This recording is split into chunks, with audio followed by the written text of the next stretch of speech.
Looks like someone is celebrating the return of Type Pals. I appreciate it.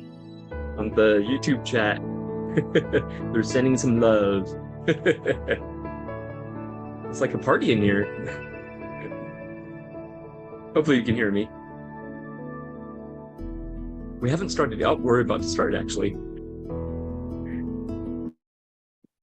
Hello, and welcome to Typewriter Club Live. It's been a while. So, yeah, I'm excited to be back. I'm trying a little different setup. I got this cheap second monitor. So I'm going to keep the YouTube chat over there. And hopefully that way I'll be able to include them a little better. So, because I'm not doing the fancy graphics for now. We'll see, But Anthony, how are you? Good. How are you, my friend? Did you move or something? Or No, looks like no. a new background, or even. Yeah. I think at some point I had it like facing my TV, which is like over there. Yeah. So yeah, it's changed a little bit, and I actually have something here blocking the sunlight because otherwise I'll be a Yeah, just silhouette. completely white. Yeah, or Yeah. you can't see it or something there. Yes, Yep, yep, yes. yep. No, I'm good. Good. Can't complain.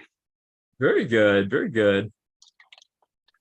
So our topic for today is actually what is your favorite panagram? The quick brown fox, that sort of thing. Do you Oh my do God. the sort of default, or do you have one of your own? Yeah. What I do is now is the time for all good men to join to join the party, and then I extend it. That's such a Canadian thing, party instead of country or something. I forget what the American version is, but in Canada it was now is the time for all good men to come to the aid of the party. That's it. You know? We just say country instead of party. Yeah, yeah. So Yeah, it's such a Canadian socialist thing to say. that's awesome.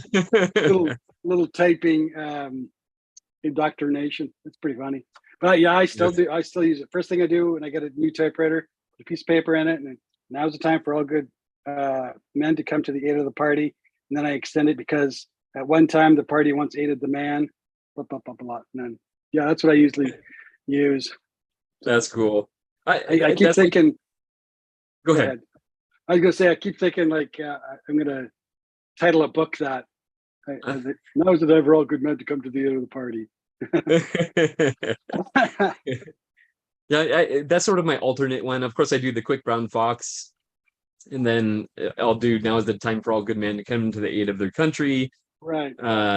Sometimes with the quick brown fox, I'll get a little Crazy. smart alecky, I guess you might Yeah, say, and I yeah, say the quick brown fox jumped over the lazy ass dog. yeah. Exactly. Yeah. I could definitely do it with mine. Yes. I better be careful about talking about lazy ass dogs because we have Koa there. Uh-oh. I don't want him to be insulted because I know he's not lazy. Hello, Koa. How are you, bud? I like your faux hawk. Yes. Very nice.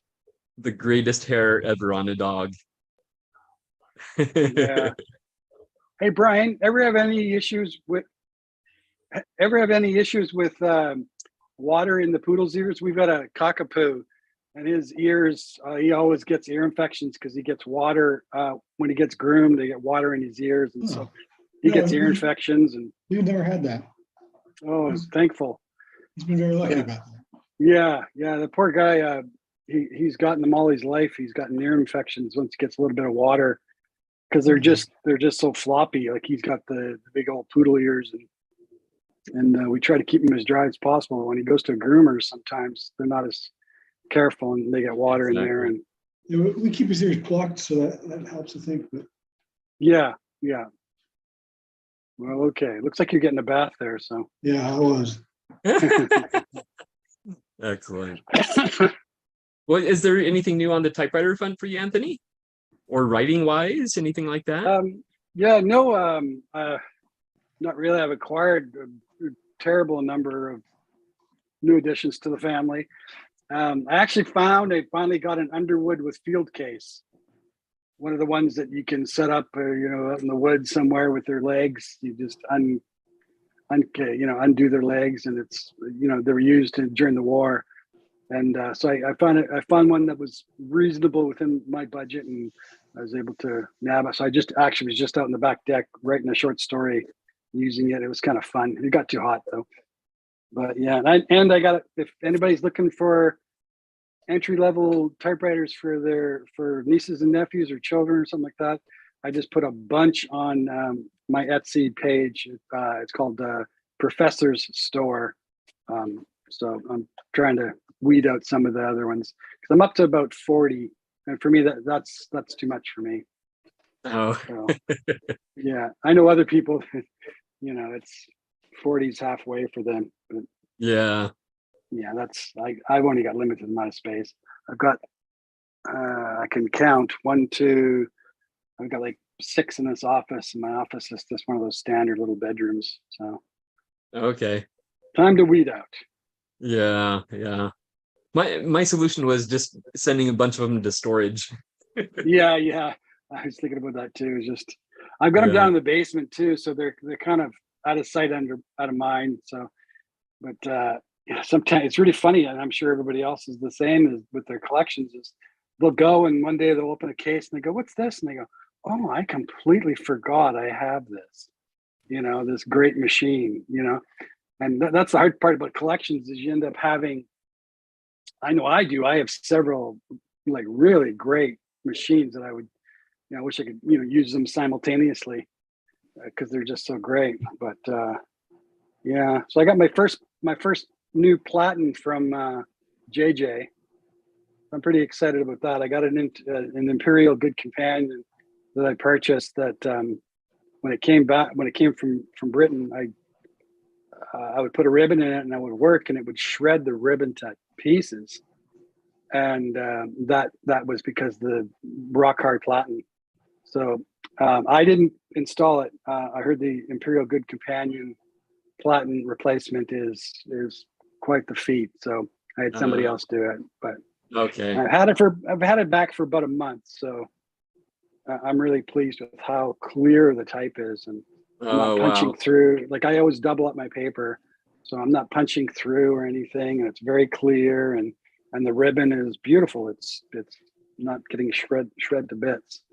And this is my Yeah. first Imperial Good Companion. I always wanted one, and I got this. I don't know, 6L. I don't know if anybody knows what those are.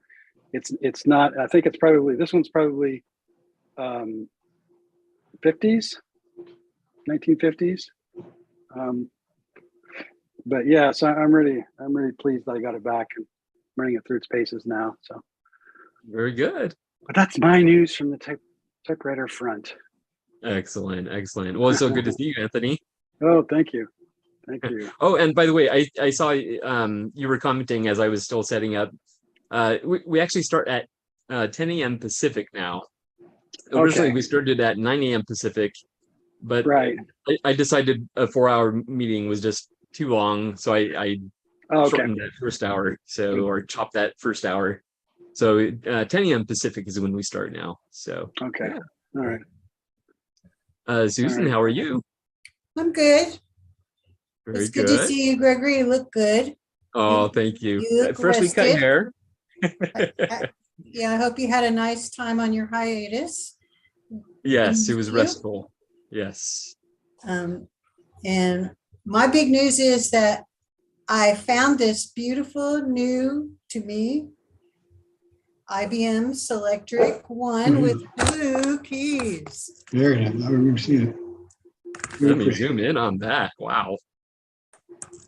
I don't Oh know my if you can goodness. see it very well. Now, would the blue keys have normally gone with that body color? It has the blue key tops, the blue margin buttons, Yeah.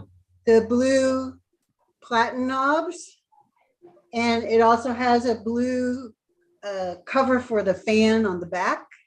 Okay. It's from 1968. It's completely original. This green color, this is a green color. It may look gray to you, I don't know. Yeah, kind of taupe.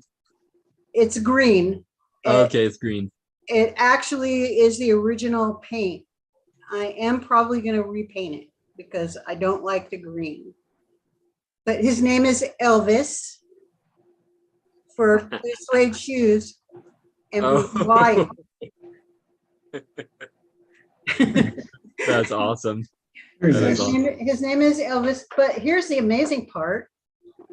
It's from 1968. I have all of the paperwork. Yeah, there's a little card that I guess IBM technicians filled out every time they serviced a machine. And that little card was folded up and tucked behind the little latch inside of the side of the case. So that's why I'm besides from the database, I know it's a 1968 from that little card because it says installed, and the date of install was 6/11/1968. And so I have its service record. The last time I think it was serviced was 1975, or the last time it was actually annotated. But the darn thing works.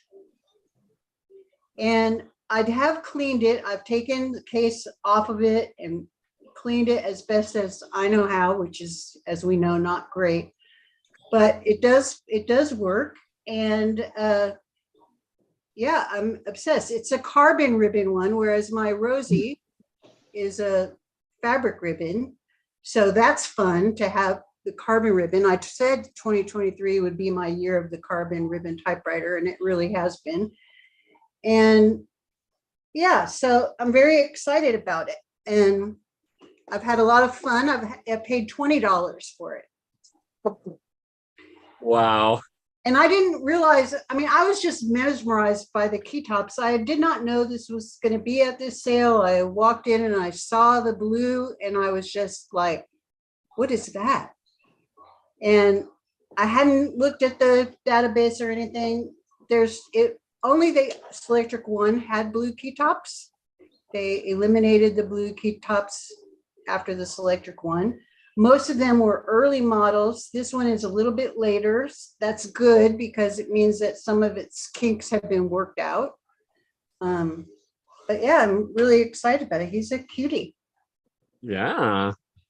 And I've gotten my $20 worth of amusement factor out of it because it's so hot here. We can't really go outside in the afternoon. Oh. So I've been able to work on it, and that's been fun. So I've had $20 worth of entertainment value already. Now, did it come with an interesting type ball or just something generic? It came with a type ball that had letter Gothic, which I already have because it uses the same type elements that Rosie uses. So I can just swap out between them, which has been a lot of fun. I do have an interesting type element that I posted about yesterday on the golf ball typewriter group, which it's a black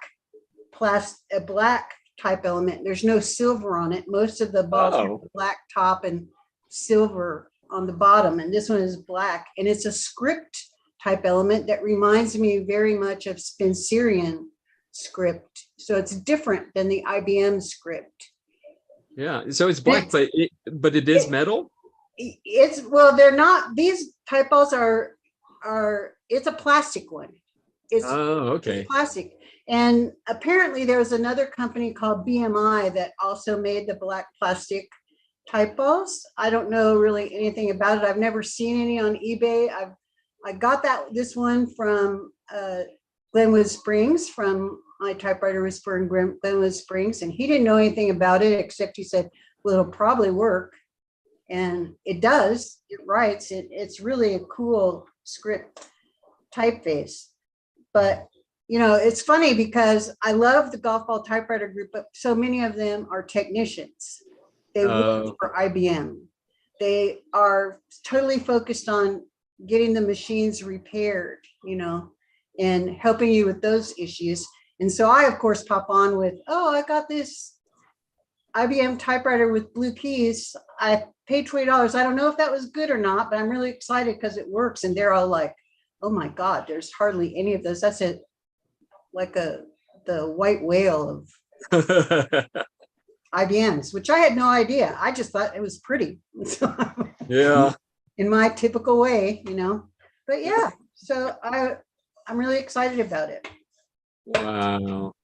That's so amazing. Ted, of course, my typewriter twin, He has one with blue keys Yeah, his Okay. body's painted dark blue, isn't it? called the Blue Bomber, right, Brian? Mhm.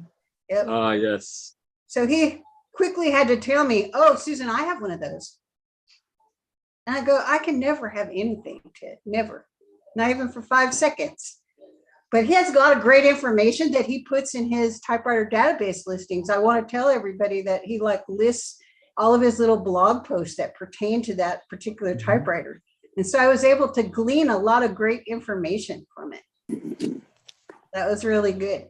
And of course, then Joe, 5 years ago, I guess, had a Selectric one like this one. It's a 13-inch platen.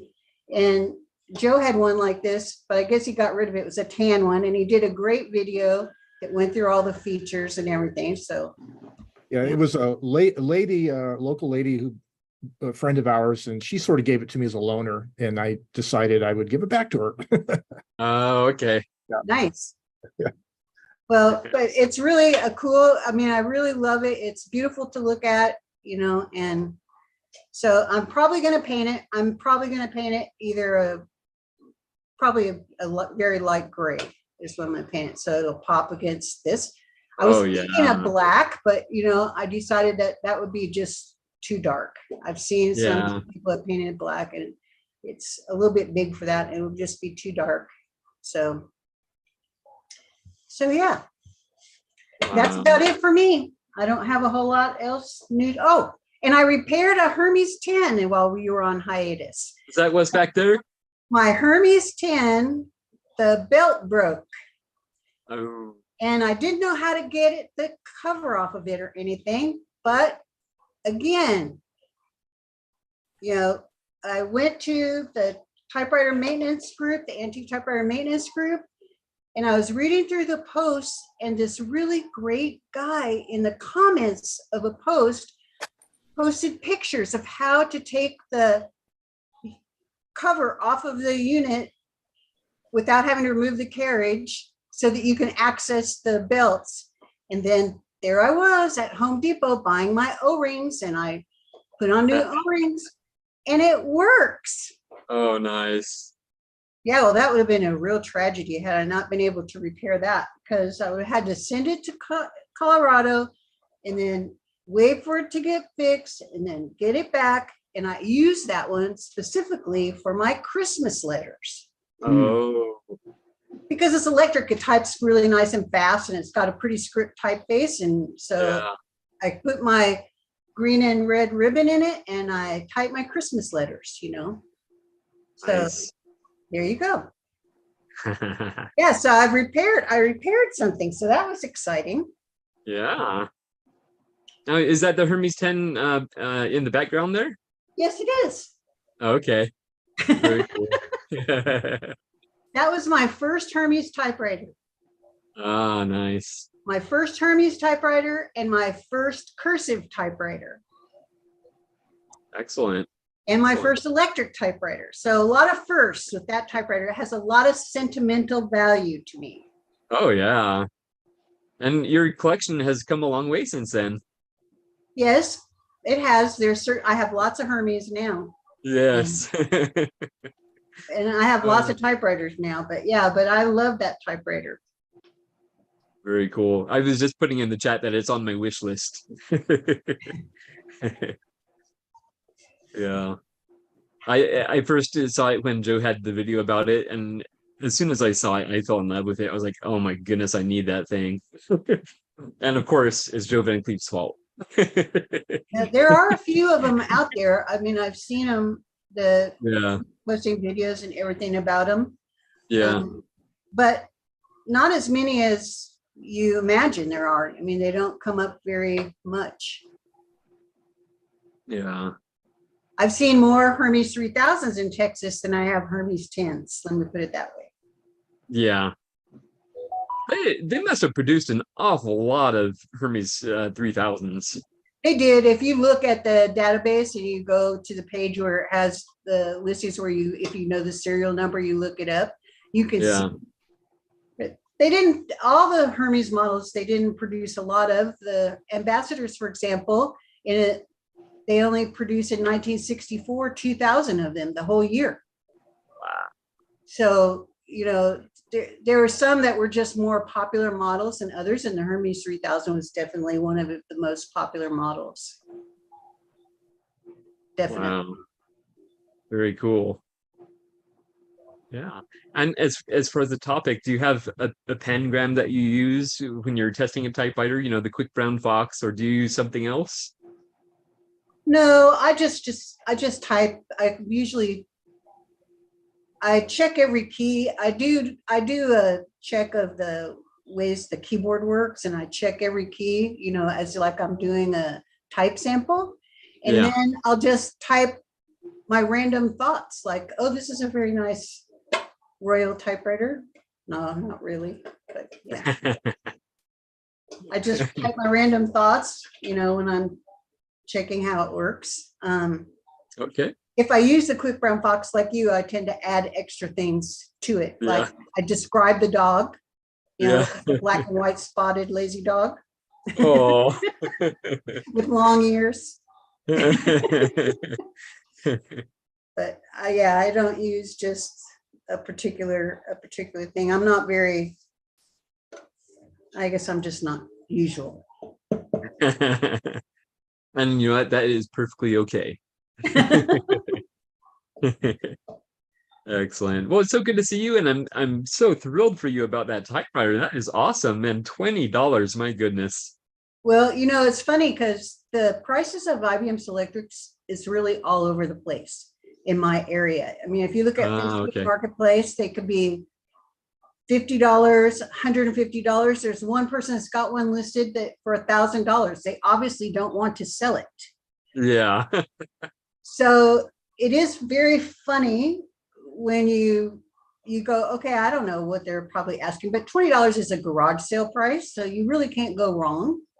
And like I said, I was able to plug it in and verify that the motor turned on, and I was able to hit a few keys and see that it moved, the type ball moved across the thing. And so I was in pretty good shape, but even if I hadn't been able to do that, I probably would have bought it for $20 because it would be an amazing parts machine. However, at that time, I didn't know how valuable the blue keys were. You know, the blue keys are very valuable. People are selling them by themselves, you know, sadly. And to put on computer keyboards. Oh. If that makes sense. Yeah. They're changing out their computer keyboards with these keys. So, because nobody makes brightly colored keytops. Yeah. But this one, having the blue, all the other blue parts, makes it even more special because, I mean, that's how it originally was. Yeah. And yeah. That is so interesting. Yeah, like I said, I had no idea. There is a place, it's a website where people sell stuff, not a very famous one. Anyway, there's a guy selling a typewriter that's exactly like this, except it has gray body, and he calls it NASA Blue Keys, because people have told me that they associate the blue key tops with NASA. And it has a gray body that he calls Space Gray, and he's got a price tag of $3,750 on that typewriter. Now, again, this is the I really don't want to sell it price, but I put it on there for my wife, so she can see I'm trying to sell my typewriter. There's nobody that's going to pay $3,750 for a typewriter. No. Nobody. But everyone, when I put it on the Golf Ball Typewriter Shop, a friend of mine posted that on there and said, well, Susan, I think he's kind of overvalued this. But you can see that he thinks it's very rare. I go, yeah, I guess so. Yeah. Wow. And it's always funny when you find something that you don't realize is a real find until later, you know. Yeah.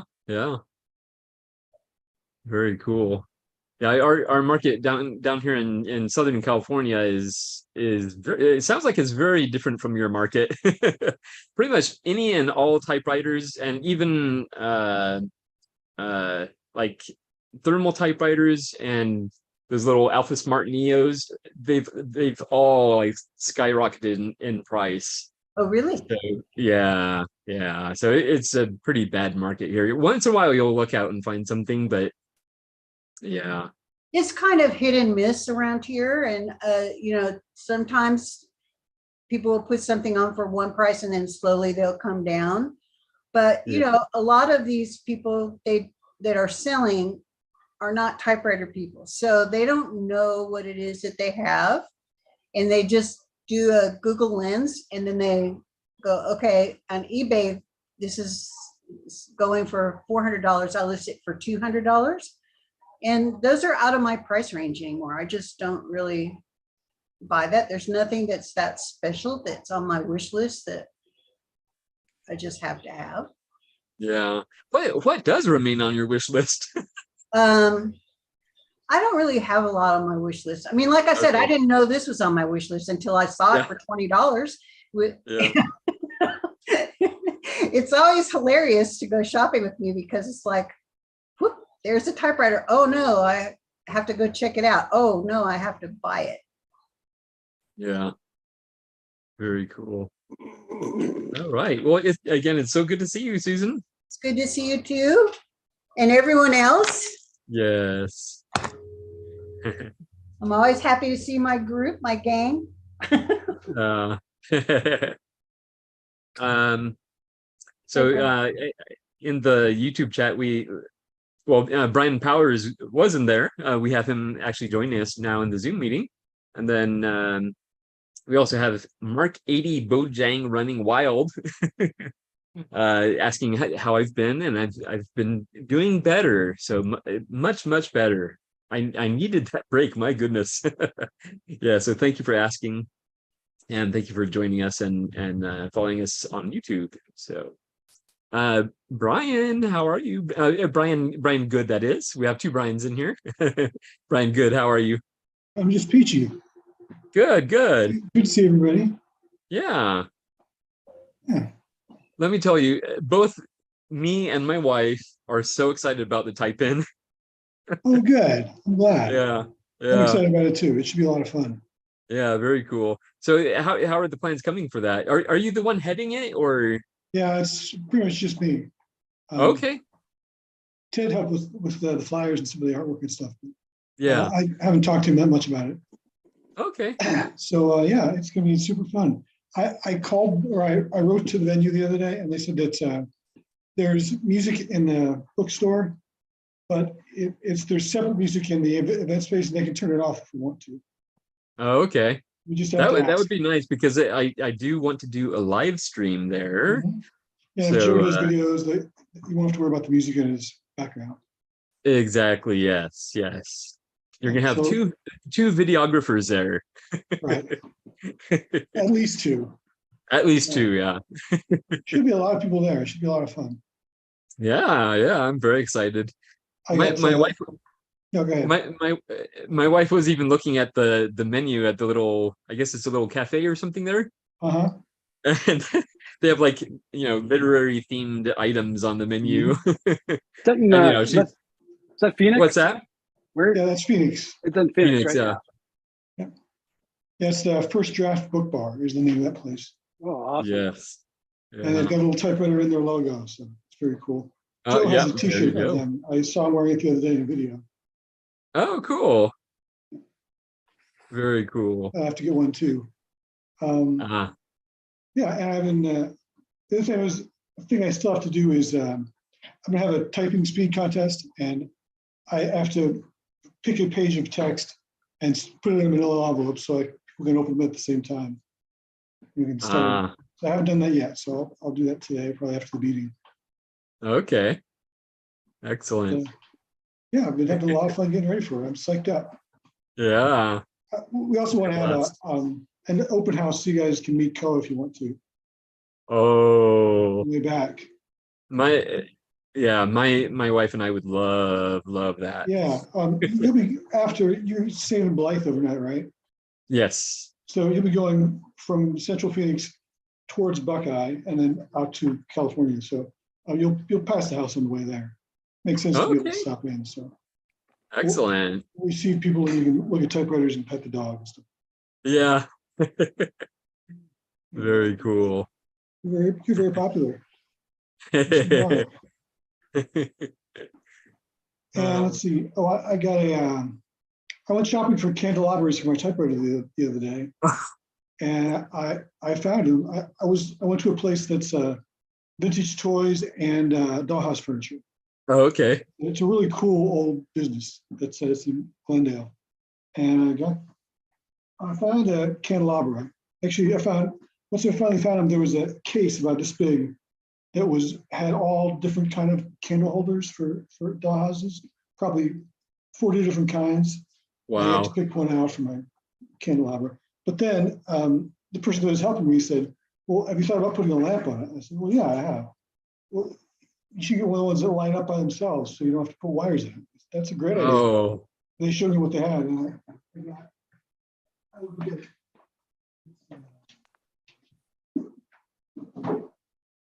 I think I'll go get it.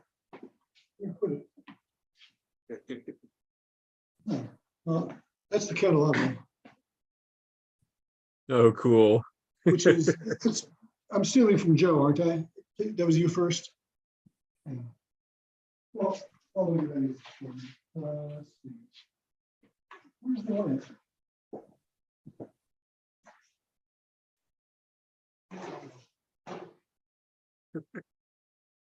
It's the world's smallest lamp, and it's difficult to find.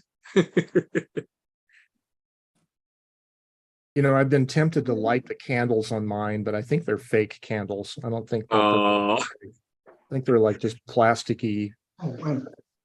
Maybe the lamp is hidden under the bush. Oh, just kidding.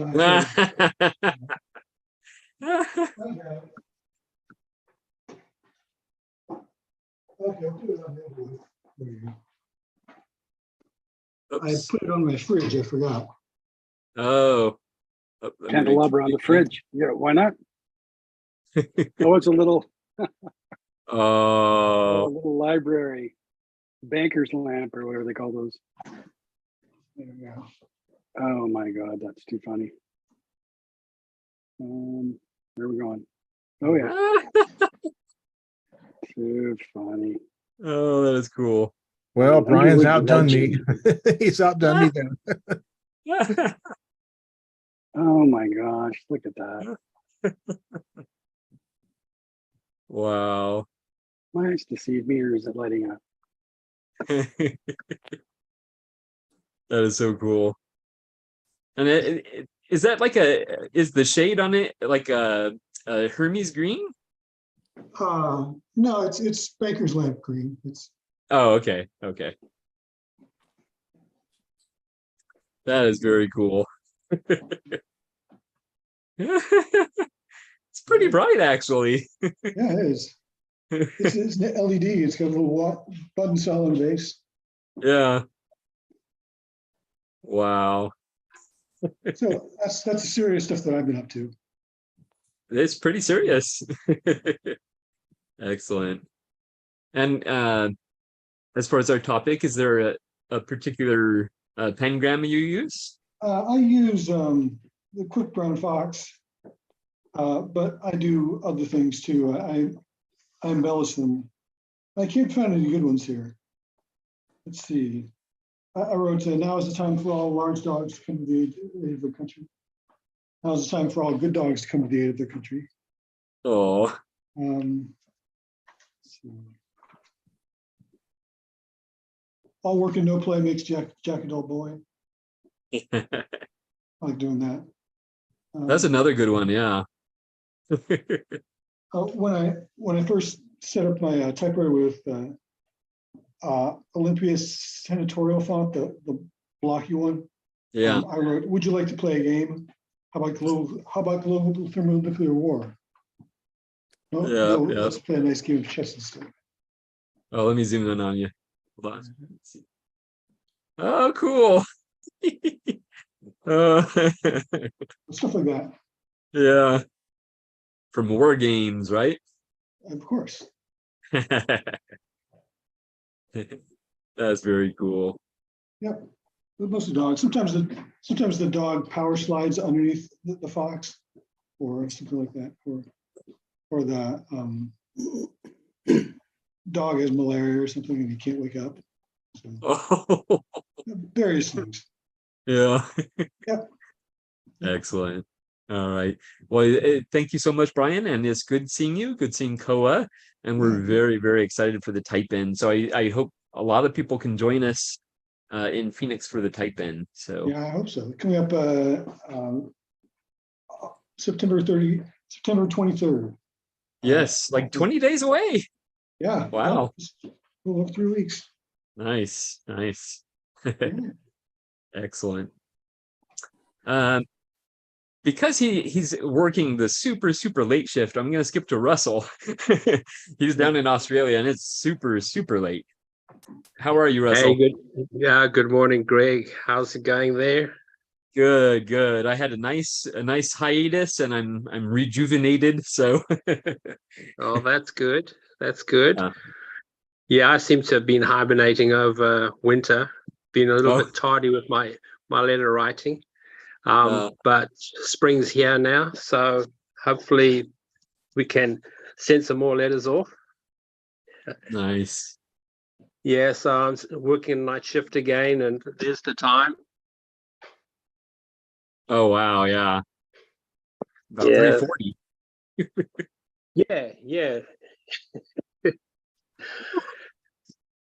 My goodness. So yeah, my collection of typewriters continues to grow, and yeah, I managed to get my first H3K, as I see some people refer to the old Hermes 3000. I saw one being advertised for $80, which is Aussie dollars, so that's what, around about $8 US. So I drove for 2.5 hours to get it. But Wow. it was well worth the trip because it went down to Byron Bay and looked at the lighthouse and all that kind of stuff. So the typewriter is not just really looking at grabbing typewriters; it's all about the whole experience. Yeah. Yeah. And yeah, somebody mentioned Mr. Penumbra's 24-hour book store, one of the previous type pals, but they were talking about typefaces. So I've been going down that rabbit hole and having a look at all the different typefaces now. So Yeah. instead of grabbing typewriters, checking out the typeface first just to see. So Yeah. yeah. Very cool. And I have to ask how do you like the Hermes? Well, to be honest, I have really been so busy. Oh, okay. Yeah, my wife is into miniature dachshund breeding, and we've got these little miniature dachshunds that are taking a lot of time, Oh boy. But they are really precious little things, but each with their own little character and stuff. Yeah. But it's like having kids. So it's quite Oh demanding yeah. Oh yeah. on your time. So yeah, the Hermes is there, and I've got a couple of days off coming up, so I'll be having a look at it. I did try it just very briefly, and it felt great. It felt quite snappy, and I thought, yeah, this is a good quality machine. So Excellent. yeah, my collection is expanding. They just seem to be arriving every week. So Yeah. I bought my first electronic one. It was only $10 Aussie, so what, $1 US? And it was from a charity shop. And I thought, well, is for charity. Maybe I can just have a look at it. It's a brother. Haven't tried that one yet, but I'll be looking at it as well. Very cool. Yeah. Excellent. Anyway, I won't take up too much time. I've got to get back to work. I just thought I'd drop in and say hi, and I'll send off a couple of letters, and some more will be coming soon. So yeah, I'll watch the Type Pals broadcast later on Nice. after I wake up tomorrow morning. Yeah. Excellent. All So righty. good to see you, Great to Russell. see you again. And yeah, say hello to everybody for me. Thanks. All right. Thank you. All right. Good night. Good night. I see a new face. Tomas, how are you doing? You're muted. Okay.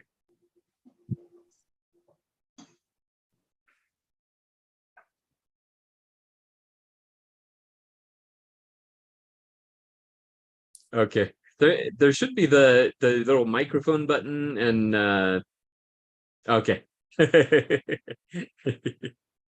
It's other issues. Okay. Yeah. Now, one thing I was wondering about, and I didn't have time to ask Russell, is um like so do they have Christmas in the summer there? I assume they do, right? Or well, Yes, no, they do. They have they Christmas in do. the summer Wow. because that's how their calendar, their Yeah. seasons are totally the opposite of ours. Yeah.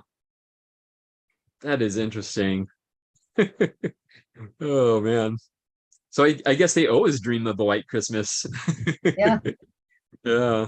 They don't have to worry about Santa Claus coming down the chimney when it has a fire going. I know, huh?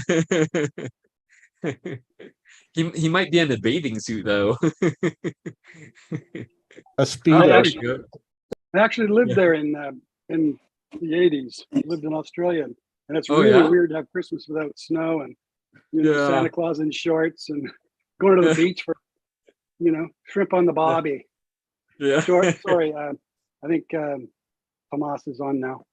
Yes. How are you, Tomas? Very good. Thank you for just as you cued me, I was messing with the background and all the Oh, controls changed. okay. I wasn't familiar. It took me a second to get back. So, Okay. yeah. Oh, thank you guys. It's really nice to be here. This is my first day, and I've had typewriters for a while, but never a community of typers. I guess I'm not part of the typosphere. So I'm trying to decide if typewriters are part of my life, and if so, how they would be part of my life. And this is a way to check it out and see what the community is all about. And while I contemplate the bigger questions of typewriter ownership. So yeah. Excellent. Well, you came to the right place, and we are definitely going to sway you into the fact that typewriters are a necessary part of life. I look Yeah. forward to it. I look forward to your powers of persuasion. Excellent. Excellent. Now, I do have to ask, did I pronounce your name correctly, or Yeah, do you Tomas. just Tomas? Okay. Good. Excellent. And whereabouts do you live? I don't recall if you mentioned that. I'm in Portland, Oregon. Ah, okay. So I assume you've been to the type space there? There are 3 typewriter shops that I know of. There's Pacific Typewriter out on Barber Boulevard. And I went there. I got some ribbons for a couple of typewriters. He seems focused on repairs. And there's Ace Typewriter up in St. John's, which I haven't been to for a long time. And I met Anthony at Typespace. Yes. And he kindly let me sit. I needed to write a letter to a cousin of mine, and I didn't have a working typewriter at the moment, which is ironic. I'll mention that later. But he let me sit down and just choose a typewriter off his shelf and cleared a space in his messy central table, which was brilliant. And I typed my letter I think I stayed there for 3 hours probably, Well, chatting with Anthony. And there's another fellow there that sort of into desktops, old desktops. And so we just yacked, and I typed my letter, sent it off to my cousin, he's 83 years old. And he said, my God, a typewritten letter, not since 1970. So yeah, so that was fun. So I know that space. And then there's a couple shops around town that sell typewriters too. We've got a camera shop that sells them, and Oblation, a paper shop that usually has some, probably from Ace or somebody. I'm not sure. Yeah. There's a lot of typewriters around. Yeah, yeah. Now at Typespace, do you happen to remember what typewriter you selected? Yeah, of everything that was there, I thought the practical choice was an Olympia SM3 in maroon. And I think it was an Elite font machine. Didn't type well at all. I wasn't impressed with it at all. And you know, the SM3, the Olympias are sort of well known, well regarded in general. Yes. But I found, okay, first off, I'm not a touch typist, and I'm learning to type. I don't aspire to be a touch typist, but I'm aware that there's a certain technique that will suit each machine, and that, you know, you can't just judge immediately how a machine's typing. Part of it is you know, it'll do what you ask it to do, theoretically. But anyways, this SM3 felt heavy and stiff and slow to me. It wasn't visibly sticking anywhere. I can't say technically that there was anything wrong with it, but I was nonplussed by that experience. So I think I have a couple of SM3s. I'm not sure. I'll eventually dig them up. But obviously they were really never used much. So that's part of why I used this, to try and decide, did I want to fix up one of those SM3s in my own stable? But anyways, yeah, so I didn't jive with that typewriter too much. Anybody else have experiences with SM3s? Do you love them? Do you not like them? Am I the weirdo here? I do have quite a few SM3s and an SM4, and I love the SM3 and SM4. They're my favorite Olympias. I know not everybody agrees with me. I mean, Olympia makes a great typewriter. So I think I have every model that they made of manual typewriter, from the standard, the SG1, down to the SF Deluxe Ultra Portable. And a lot of people prefer the SM9 because it's a basket shift instead of carriage shift, which is the SM3 and SM4 are carriage shifts. But I do love the SM3 and SM4. I like the springiness of the, because each key top is spring loaded, and I really like that. I am also not a touch typist, so I find them to be relatively forgiving, meaning they don't skip, they don't pile at the end of the line because of my terrible typing method. And so I do love the SM3 and SM4. Maybe there's a touch control that I'm unaware of that might have lightened this one up. There is an adjustment that can be made to make the shift lighter. And I'm sure that there are other adjustments that can be made. I don't work on typewriters really myself. I mean, my big discussion about the Hermes 10 really isn't repair, but I know that they can be adjusted, and I'm sure you can find out how to do that in the Antique Typewriter Maintenance Group, because they have a huge following. I mean, they're considered to be a premium typewriter. Yeah, so I understood. Where is the Antique Typewriter Maintenance Group? Is that a Facebook thing? It's a Facebook group. Uh-huh. Gotcha. Yeah, now, so I'm not judging the SM3 entirely. It just that one in particular, I sort of sat down to write my long letter, and I was a little sorry that I was on that machine because it wasn't feeling great to me, but I soldiered through. Okay. Well, if you don't like the touch on that, I would probably, probably the complete opposite of that would be the Hermes 3000, but I think also a Smith Corona would be a good bet for you as well. Yeah, especially the 5 series. That's a very popular series, like the 50s era, or even 40s. Did the 5 series start in the 40s? I don't remember, but anyway, and then it continued on into the 60s, I guess, and the look changed dramatically, but still excellent typewriters. So you can't go wrong with those. You know, And the it's interesting. I've heard a lot about I have a letter writer, I think. Yeah. And I don't like the looks of those Smith Coronas from the 50s and up. And so okay, I know, so there's all these, what aspect are you weighting in your typewriter experience? And certainly I want a typewriter to write, but I'm going to admit that the aesthetics mean a lot to me. And I'm just not attracted to the Smith Coronas. So other than the little folding Model 3. So yeah, that's a great suggestion. I don't feel anything for those 5 series. okay. Well, it sounds like a Hermes might be the one for you then, because it has the looks and the feel. So Right. Yeah. I like that from the same era as those 5 series. I really like the mid 60s Quiet Deluxes, okay, not the 1940s ones, but the later ones. yeah. But I don't hear people say great things about their typing. Well, if I remember correctly, because Ted is usually the one that comments on this, that the Royal Quiet Deluxes from the 40s are great. The ones from the 50s are absolutely known for skipping and piling on of letters. So you Yeah, have to they look very to me they look great. So you don't get it all. Now I'm again a hunt and peck typer, so in the end, maybe that actual typing motion isn't going to be the most important thing to me. yeah. Okay.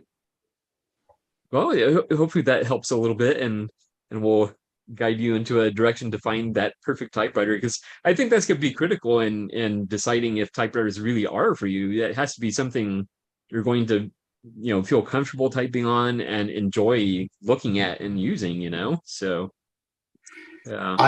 I'm starting at questioning, do I even want typewriters, or is it okay to have typewriters if you don't really use them? I'm going to admit, I'm glad to see Joe Van Cleve here. Joe, thank you for your articulate philosophical explorations and for sharing those. You're actually the reason I'm here, in that I have a lot of these typewriters, and you sort of watching your explorations sort of prompted me to think about what these typewriters are, and they've just been locked away for a long time. But now I'm sort of starting to question it, and I appreciated your thoughtfulness about it, and your nerdiness about paper and all those things. So yeah, I'm far from just selecting typewriters at this point. I'm sort of at that first stage of like, what do I want from typewriters? Do they belong? Am I going to write things or just look at them? In which case, aesthetics would be more important, or do I just want to get rid of all these things and move on from having so many objects? So yeah, I'm not looking to acquire any more typewriters. I'm looking to figure out how those pieces of the puzzle fit into my creative life. Yeah. Well, do you see yourself writing more letters? Like, do you have interest in pen pals, or are there other family members that you would want to write to, that sort of thing? Yeah, maybe. That's what I'm thinking. I like typewriters, as some people do, just because for their mechanicalness. I really enjoy Hammond typewriters and Blickensderfer typewriters. I'm fascinated by them. And I have an old Chicago. Those kind of typewriters fascinate me for their mechanical aspect. And so in a way, I'm like, that's something I really like. And then aesthetically, I've learned to really like some typewriters, like those 1957, 58 QDLs. Don't know why, they just look great to me. But then I'm not really using them. So there's that other aspect of it. So yes, I would like to correspond and type. I did just get one typewriter working. It needed a kind of a heavy duty repair. It's an old Console 232, little ultra portable. And I got it fixed up. It had a broken, the housing comes off as a single piece, and it's got 2 ears, 2 tabs, and they're cast into the aluminum frame, and one of the tabs snapped off. So the body is completely misaligned, and it wasn't acceptable, but I repaired it and figured out a little bracket and tapped it and got it back together. And I'm boxing that up right now and sending it to my little goddaughter. She's Oh. just at an age, I think, at 13, where a typewriter could be a thrilling thing for her. But there goes the only typewriter I have that I know works at the moment. So now I have to go. Oh. I'll have to go dig out something else and see if I can get it working so I can be on the other half of that writing. Yes, yes. That's excellent. Yeah. Very cool. Well, it's so good to meet you, and I hope you will definitely come back and join us. We're doing it twice a month now, so on the first and third Sundays of the month. So yeah, we'd love to have you back because you're a type pal now. Well, thanks, Gregory, for the obvious effort, and your chairmanship here is really appreciated. I'm going to be gone, just by the way. I'm going to be gone for a couple of months traveling, but Okay. having dropped in, to see what it's all about, when I get back, I can drop in again. Yeah, and you can always watch back on YouTube as well for those Yeah. that you missed. So I see. Right. yeah, very cool. Again, it's so good to meet you. Thank you. Ovi, how are you doing? Hello, everyone. Hello, Gregory, and I'm so glad to see you, and Oh, also thank you. to see everyone else. Yes. You look good, and I missed your good disposition and Oh, your laughter. thank you. I appreciate that. Yeah. So how have you been? I have been very busy buying typewriters. Oh yeah. So the things some of you said in our first meeting, that I will not stop at only 15 typewriters. Well, now it's doubled, so I have like 30. Oh wow. But I was so happy and so lucky, and maybe I how to say that, manifested some things, because I found my unicorn, as I wanted to have a Romanian layout Hermes. Yeah. So this unicorn is Hermes Media. But the interesting part is that there are two versions of that. So last night I found a second one, the second one, where two of the most used Romanian diacritics are on separate keys, which on my first one are on one single key, and it's very difficult to shift every time.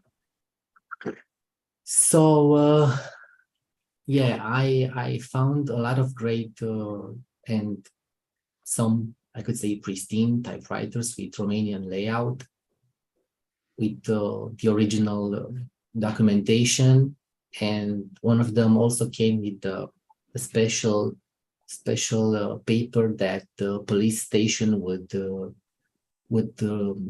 give to the person who had the typewriter, because in Romania that's what's happened. So you would have to register Oh, to the police station the typewriter. wow. Yeah. That is very And I interesting. also received many ribbons, unopened, sealed from the sellers. They didn't tell me they would send that with the typewriter, and it was a very nice surprise to see that there are some good people there and some good sellers. Yeah. Wow, that is So excellent. since school in Romania will start in almost a week, I can say that my project / experiment, where I would insert typewriters to the primary school pupils, would be possible, and I will keep you updated Yeah. on how it works, because in this first year we learn the alphabet, not the handwriting. So it will be perfect for me to insert the typewriters weekly, as a new thing for them and practical thing also. Wow, yeah. I'm very happy for you, Susan, to have found that Blues Electric, and you should keep it hidden because I may come and steal it. Well, one of my biggest wishes is to own a Electric one, and I didn't see any Electric ones in Romania, only Electric 2, but those are huge and I will not take one. Yeah, Yeah, that's it from me from Romania. very cool. I'm so happy to see everyone here. Yeah. And now this was, I believe this was your topic idea, the pangrams. Is there one you wanted to share with us? Yeah, I use the quick brown fox, but Okay. lately I started to develop a special, I don't know how to call it, sheet of paper where I will write the name of the typewriter, the serial number, then the characters per inch, then the Oh, layout, wow, yeah. the lining, then a test alignment using the H's in the Yeah, left yeah. side, middle, and the right side. Then the quick brown fox using the black how to say that, the black ribbon, then the red if there's a red one, also the stencil, and of course I'm gonna try to see if the Romanian layout could be reproduced using the usual Oh, characters from a keyboard in combinations. yeah. Wow, that's really cool. That's like something you might see in like a typewriter repair shop or something where they're like completely testing the typewriter. I got inspiration, so I got inspired from the Princess 300 piece of paper they sent with the typewriter, Okay. and also from a good friend of mine that he repaired one of my typewriters and he sent me his way. Let me show it to you. It looks this way, so it's very professional. He also has a Oh yeah. stamp there, and Wow. it's something I admire and Yeah. wanted to have also. Yeah. I love how you even have excuse me. I love how you even have the ruler printed on there for the character Yeah, spacing. That's a it nice was touch. it was hard to insert it, and Yeah. it's in centimeters because that's what we use in Romania, Oh the yeah. metric system. Yes. That's very cool. I'm gonna have to step up Oh my yeah, game. Yeah. Very cool. Well, it is so good to see you, Ovi, and that is so good to wonderful see you. news that you found your unicorn, not just one but two, right? Yeah, when I Yeah, that least is awesome. expected. Yeah, that is great. Yeah. All right. Joe, how are you doing? Oh, I am doing good, and it's good to see you again, Gregory. Thank you. Thank Hope you. you had a good summer. Yes. I mean, it's been super, super hot, but Yeah. we don't have it nearly as bad as some other places, so Yeah. I feel fortunate. Well, we So missed you, and we talked about you a lot. We gossiped about you, you know. That's why my ears were burning. That's right. Well, it was kind of fun, but we do miss your chairmanship over the group. It's nice to have the prompts and the way you kind of run the meeting, and so everybody, there's sometimes there are uncomfortable silences when there's nobody running the show, so it's Yeah. anyways. Yeah, well, so I have this Singer typewriter. This is the one that Oh yeah. one of my viewers from New York State shipped me, surprisingly so. This is a Remington, and it's branded as a Singer Graduate. And if I pull off the ribbon cover, you can see the Remington spools. Yeah. Right? Oh, yeah. So made in France. So I'm not sure which factory Remington used, or I mean, if they have their own factory. I was even thinking maybe the Hermes factory, perhaps. I don't know, Pallard, the parent company of Hermes, maybe Remington was, maybe they had a joint venture. I'm not really sure, but anyways, it's a pretty well-made typewriter. I'm actually pretty impressed. So yeah, having Yeah. fun with it. And Excellent. it didn't come with a case, but I remembered, I was going to go to the store and get one of those plastic Tupperware bins, kind of like how I've been storing my little Corona 3, right? And then I remembered out in my storage shed, when I used to have a Skywriter, I went to the thrift store and bought an old Samsonite suitcase for my Skywriter, and this blue Singer fits perfectly inside this suitcase, and I have some foam padding in here, so it's going to work really well. Nice. Yeah, so that's fun. It's kind of fun to mix typewriters and antique suitcases. Yeah. Are you thinking of installing something to hold the feet down to the bottom? Well, for now, I'm just using thick urethane foam, and when I can feel when I push the lid closed, and I can feel the foam compressing. So I'm pretty sure the typewriter is just going to stay pretty secure in there. And it makes it easier to get out. I don't have to unlatch it from bottom, I mean, the other option would have been to build a case, but I kind of like the old suitcase. It looks pretty good. It's blue colored, has a handle, and Yeah, it's it's beautiful. from roughly the same period. I think this is 1960, and that's probably pretty close to the same. So I'm wondering, Joe, I'm wondering if that is related to the torpedo, because Remington purchased torpedo and they manufacture them in other factories in Holland and perhaps in France. So I'm wondering if, in fact, it's some type of incognito torpedo. it could be an incognito torpedo, very much so. I don't know. Yeah, I don't have a torpedo right now to compare it against, so I don't really know how the mechanism is. Of course, this does have Remington spools, but Yeah, it doesn't have Remington spools, yeah, so maybe the rest of it could be, who knows? But I think somebody though commented on the video that I did of this, and they said it was like a Remington. I can't remember the name of it. There's some kind of I said it looked like a Monarch to me. Monarch. Yeah, maybe it was a Monarch. Yeah. So I don't know.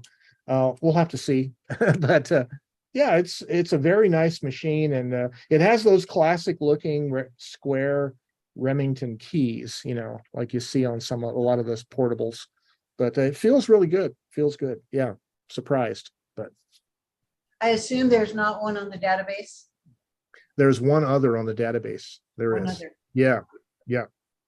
It's funny, if you go to Singer on the list, and they mention all the other brands that made Singers like Smith Corona and all this, they don't actually list the Remington portable Singer. But then if you look under the list of model names below that history, you'll see there's one entry.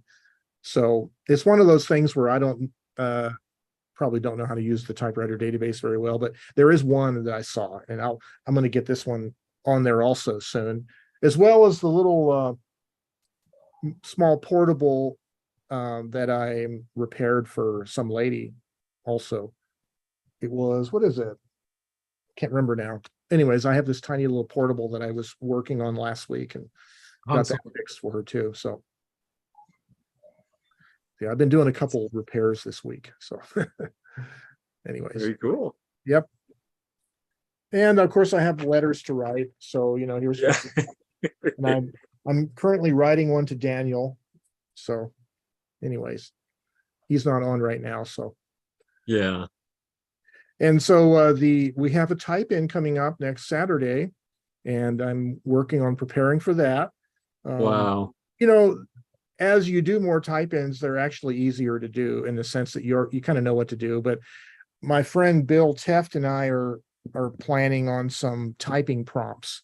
We want to do a little bit more encouragement for people to write things, and so we're going to have a series of pangrams that they can use as prompts for making little stories and other kinds of typing prompts. And then we're going to have letter writing stuff. We're going to have envelopes and stationery. People can type letters and take them with them and address them and stamp them on their own. But we want to kind of encourage people to do some actual writing rather than just leaving.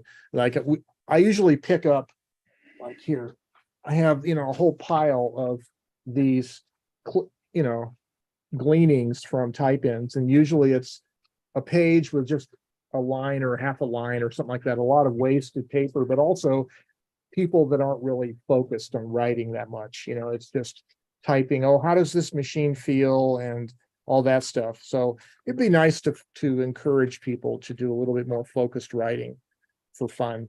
Hopefully they'll find it fun. Oh yeah, definitely. Excellent. Yep. Well, it is so good to see you, Joe. Thank you. It's good to be seen, as they say. Very cool. And Neil, how are you doing? Doing great. Excellent. And you're still in Key West, or because wasn't there a thing you were moving or something? Yeah, still in Key West for not sure how much longer, but yeah, we bought a little cabin up in northern Michigan, Lower Peninsula, and the goal will be to spend like from maybe April through, I'm pushing for November. I don't know if I can get Mike to stay that long, and then come back down we have a little place in Key Largo where we'll spend the winters. At least that's the plan. There's some things that have to happen here before we wrap up our time here in Key West. So Okay. I went up there in June because I haven't been on here. My God, I don't know, probably 2 or 3 months anyway. But I went up in June and spent about a month and a half up there. Met the movers because we moved like probably 90% of our stuff up to Michigan. So including the majority of my typewriters. So that's been a project, and every one of them made it. The only problem that I had was I got the IBM Selectric one out, and because I was concerned how that was going to, I had it really, really well packed, but 1,724 miles in a moving truck, boom, boom, boom. So anyway, it's got a little hiccup, but I don't think it's anything I can't fix. I just got to have the time. So, but other than that, everything made it well. I've still got some machines that are down here. I wrote a few letters the last few weeks and kind of explained it. It's like I took all my favorites north and the others got left behind. So I'm pulling out machines I haven't used in a long time. Oh, So, like the lyrics from the old song, you love the one you're with. Well, I don't have any choice. These machines here are getting a workout. It's been interesting because some of them, for one reason or another, they didn't maybe appeal to me at the time. So I kind of tucked them away. And now that I'm kind of forced to use them, I've kind of learned to, I don't know if love's the right word, but I'm making them work. And I've still got a few more that I got to go through now. I just, one of the machines I took out, I buy these, I haven't bought a machine in months, but I don't know, probably a year or so ago, I picked up this one. It was one of those Smith Corona 5 Series electric type bar machines. And I bought it, I think I got it off of Goodwill or something. I bought it as a parts machine, but it seems like every time I buy one of these for a parts machine, I get it home and it's like, God, this thing's not in bad shape. So I start tinkering with it. It turns out this thing, they said that the motor was dead in it. And so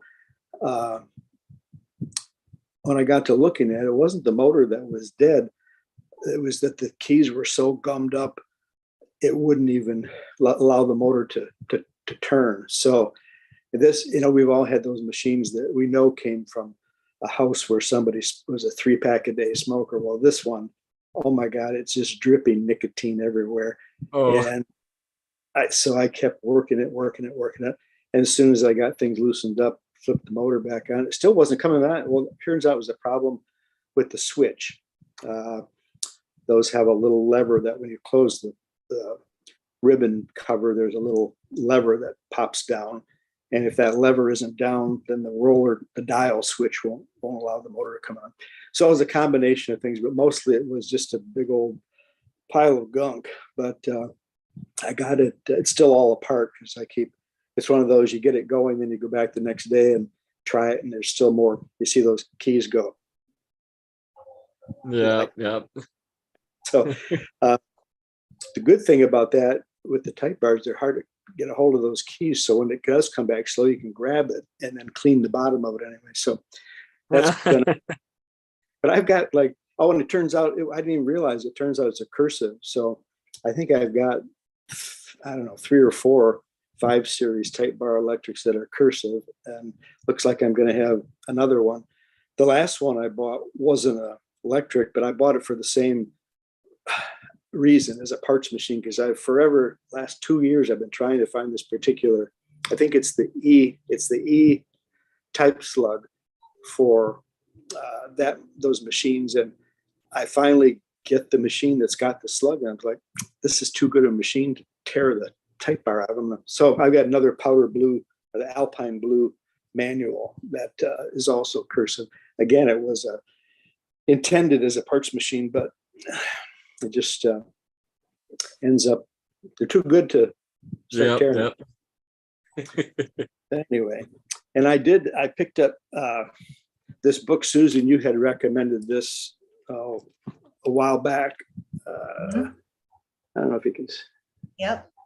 Yeah, I got that blur thing on, so Yeah. it's Century of the Typewriter. But I had it out here and was looking at it because your question for today was about, what do you use for a typing? Well, there's an example of one in here that I read last night. Do you think I can find it? So I'm going to quit thumbing through the book. I'll look for it later, but it's in that book. Okay. Excellent. Yeah, lots going on, but I've got, like I say, I've got those last several typewriters that are here that, who knows, maybe before it's over. The other one was the Olivetti Underwood Studio 44 that it's probably the ugliest typewriter that I have, but it's got some weird things with the return lever, that proverbial scratching of the ribbon cover on these machines. And so I've got a piece of cardboard taped to the top of it now, so it doesn't incur any further damage. But that really is a great little typer. I mean, it's the quality, even though it's ugly. But you look at the workmanship and the quality of the construction and the quality of the materials they were made out of. They're really, really good, well built machines. But Yeah. so, other than that, I missed you guys. It's been a good experience to get the cabin situated, but in all that, I've had time to hang out with you guys. So that's pretty cool. So good to see everybody. Good to see you too. Definitely. Yeah. All right. Ted, how are you doing? I'm doing okay. Can you hear me? Yes. Okay, good. I was wondering because I said some things before, but everybody ignored me. So Oh, sad. I don't remember. It wasn't hearing you because say- we weren't hearing you though. oh, okay. Oh, don't That's say good. that. As long as the technical problems are over. Yes. Anyhow, so yeah, I'm doing good. I've been doing the Saturday night thing. So Very cool. been seeing people on Saturday night. Nice. Missed you, of course. How are you feeling? Much better. Good. Good. Yes, rejuvenated. Definitely. Rejuvenated, full of juice. Yes. I'll feel even better when summer is over. I typically don't do well in the summer. I'm not a heat person. I So feel you. It's been tough this year. I mean, we had a whole month where it never got down below 90. even at Yeah. night. So That's it was, crazy. that was tough on my body. I bet. That was Yeah. that was very weird feeling.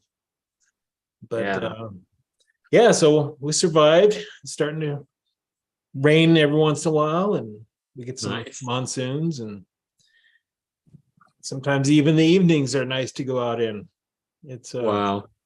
nice change. I Definitely. get to see the outside again. Yes. And I see your typewriter there. Yeah. I got a That's the Charger 11? little Charger 11 from Nice. 1978. Nice. So, And that's the one that you insulated? yeah, I've got some kind of blue felt insulation and foam in the sides, and if you Nice. were to open up the screws on this, all the metal parts would pop off because it's under such pressure from the foam inside. I like to really pack it in there. Yeah. Gives you a nice sound. Yeah. These little JP1s, if you pad them real well and do some, put a little work into soundproofing them, they're really nice afterwards. They can make a really Interesting. good sound and feel. They they just kind of cheaped out on the soundproofing, Yeah. but Yeah, you can fix that- that. Yes, yes. You may recall that's the one that I gifted Gave to to my your niece. Yeah, there you go. Yeah. I remember that. Yeah. And You now I'm curious finagled about it this. back. Well, see, it's that sticky situation because I know she's not using it, but I gifted it to her, so it's like, well, if she doesn't want to use it, but she wants to have it, that's fine. Well, here's the But thing. You have that cursive rocket, right? yes, And you don't use that. that's true. I need to bust it out again though. Yeah. So, I mean, if you're not using that, maybe you should say, hey, look at this shiny red typewriter with cursive. I have my other machine Or you could back. give it to me. I'll give you I know. get that JP1 back. Yeah. I don't know if that's a fair trade. No offense. I mean, no, but Yeah, depends on what you're going to use. that's true. That's true. That's the Definitely. question: is what are you going to use? That's true. Yeah. Because man, you were so excited about that rocket, but I sure Yeah. haven't seen you touch it since then. Yeah, it was weird because I mean it works great and everything, but I think part of it was then I got the older rocket Mm-hmm. and I love the look of that, and it doesn't type as well, but it still types, and I don't know. Plus the typeface on it is a little more for everyday use rather than cursive. So yeah. You don't think script is good for everyday use, huh? Probably not. I wouldn't want to read it every day. Oh, I've been writing my letters in artistic script lately with the Okay. Smith Corona Galaxy. Yeah. Just because that happens to be one I had, I fixed up and I hadn't used it in like a year or so. So everyone's Okay. getting letters in blue ink and cursive Yeah. because of that. But so I don't know. They either like it or they don't. Yeah. They can stop I writing like me it. if they don't like it. Yeah. Yeah. Receiving it. I love receiving it. It's Mhm. just I don't know that I want to type with it. I have to be in a particular mood when I type with it, I guess. Well, I'll tell you what, if you send me a letter, which I think you owe me one, Oh yeah. Long overdue. then maybe I'll write you back with bubbles, Okay. the little blue script galaxy. Okay. That sounds like a plan. And you'll get to have one in script. Yes. Yes. Very cool. One thing I like about the big artistic script typeface is not only is it kind of large as far as the letters themselves, but the line spacing on it is doubled. So you can basically just put one paragraph on a letter, and that would be pretty much all you need to type. Wow. So if you don't have a lot to say, I would say use a nice big number 75 artistic script for that. That's true. It's funny because you can't, it double spaces when you carriage return, but you can manually back it up one space and it'll still have enough room to write, but it's just not as much room in between the line. Oh, wow. So, I mean, you can cheat it, but Yeah. it's a double spacer. Wow. It Interesting. it eats up the room on the page really quick. Yeah. Yeah. Very cool. And I believe fairly recently you had received the sequential letter. Oh yeah, got done with that. Ovi sent it Excellent. over from Romania, and Yeah. we got it, and like it was less than a month. It was a couple weeks. So it wasn't bad getting here from Europe. Yeah. And then I went ahead and answered it and sent it on to Roman in California. I think he's in California. Excellent. So it should be well on its way through the states. Yeah. People Very good. signed up, and it should be coming to Daniel pretty soon. I imagine probably like maybe a month if people are quick. Yeah, yeah. That's the key. I'm gonna try and stay on pace this time. I think last time I delayed the letter. Oh, that's right. You're in the chain too, so we're Yeah. gonna Yeah. beat on you if you don't get it I done. know. Excellent. Have you picked up anything? Any interesting office supplies or probably not Oh. typewriters, but Well, actually, the last cool thing I got was when Kevin Kittle came here. oh yeah. With the Albuquerque crew with Joe.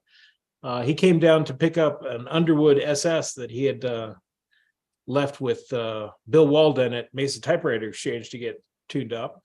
And when he came to get that, he had brought like a trailer full of stuff that he was moving onto his other place up in, I think it's Idaho.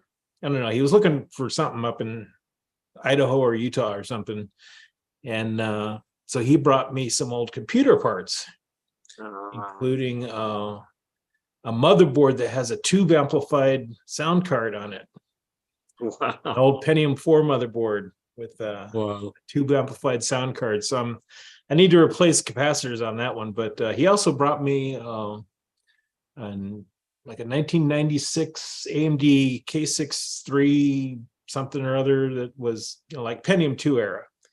Wow. Really old motherboard. And so I just built that into a tower last night. And so I've been playing with Windows 98 and old stuff like that. Remembering that you can't use USB keyboards with those machines because they need PS2. Oh yeah, yep. That's the circular one, right? Yeah. So I had to go Yeah. dig up my old PS2 keyboard and mouse.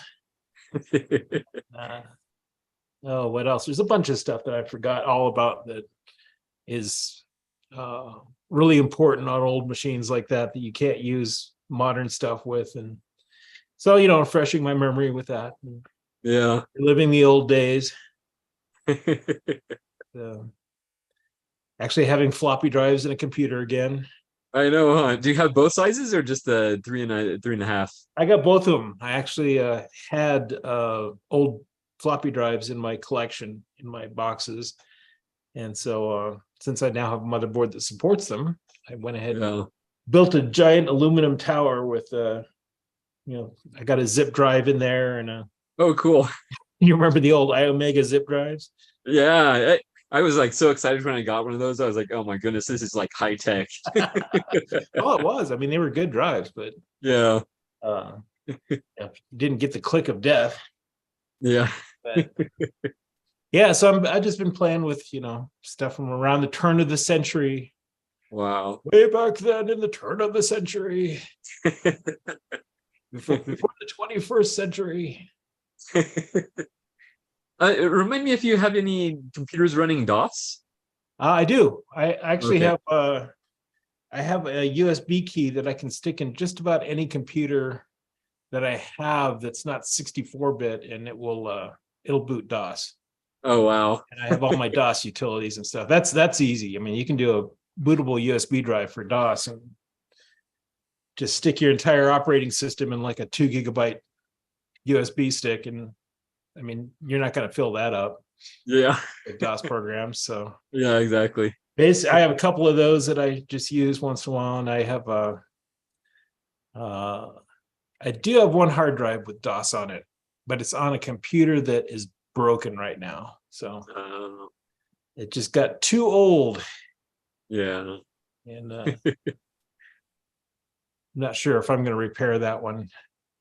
Yeah. But yeah, that's I play around with that stuff, have some fun. Definitely. Remember the old times. It's absolutely useless. I have no idea why I do it, but it's, at least typewriters are functional for something.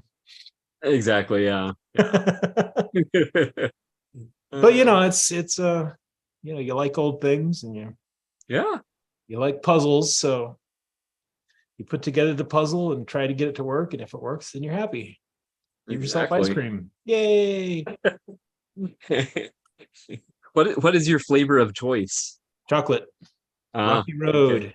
Rocky Good. Road, baby, all the way. Oh, I love chocolate. I can't eat Rocky Road. It's not vegetarian, but yeah. Texture, Yeah.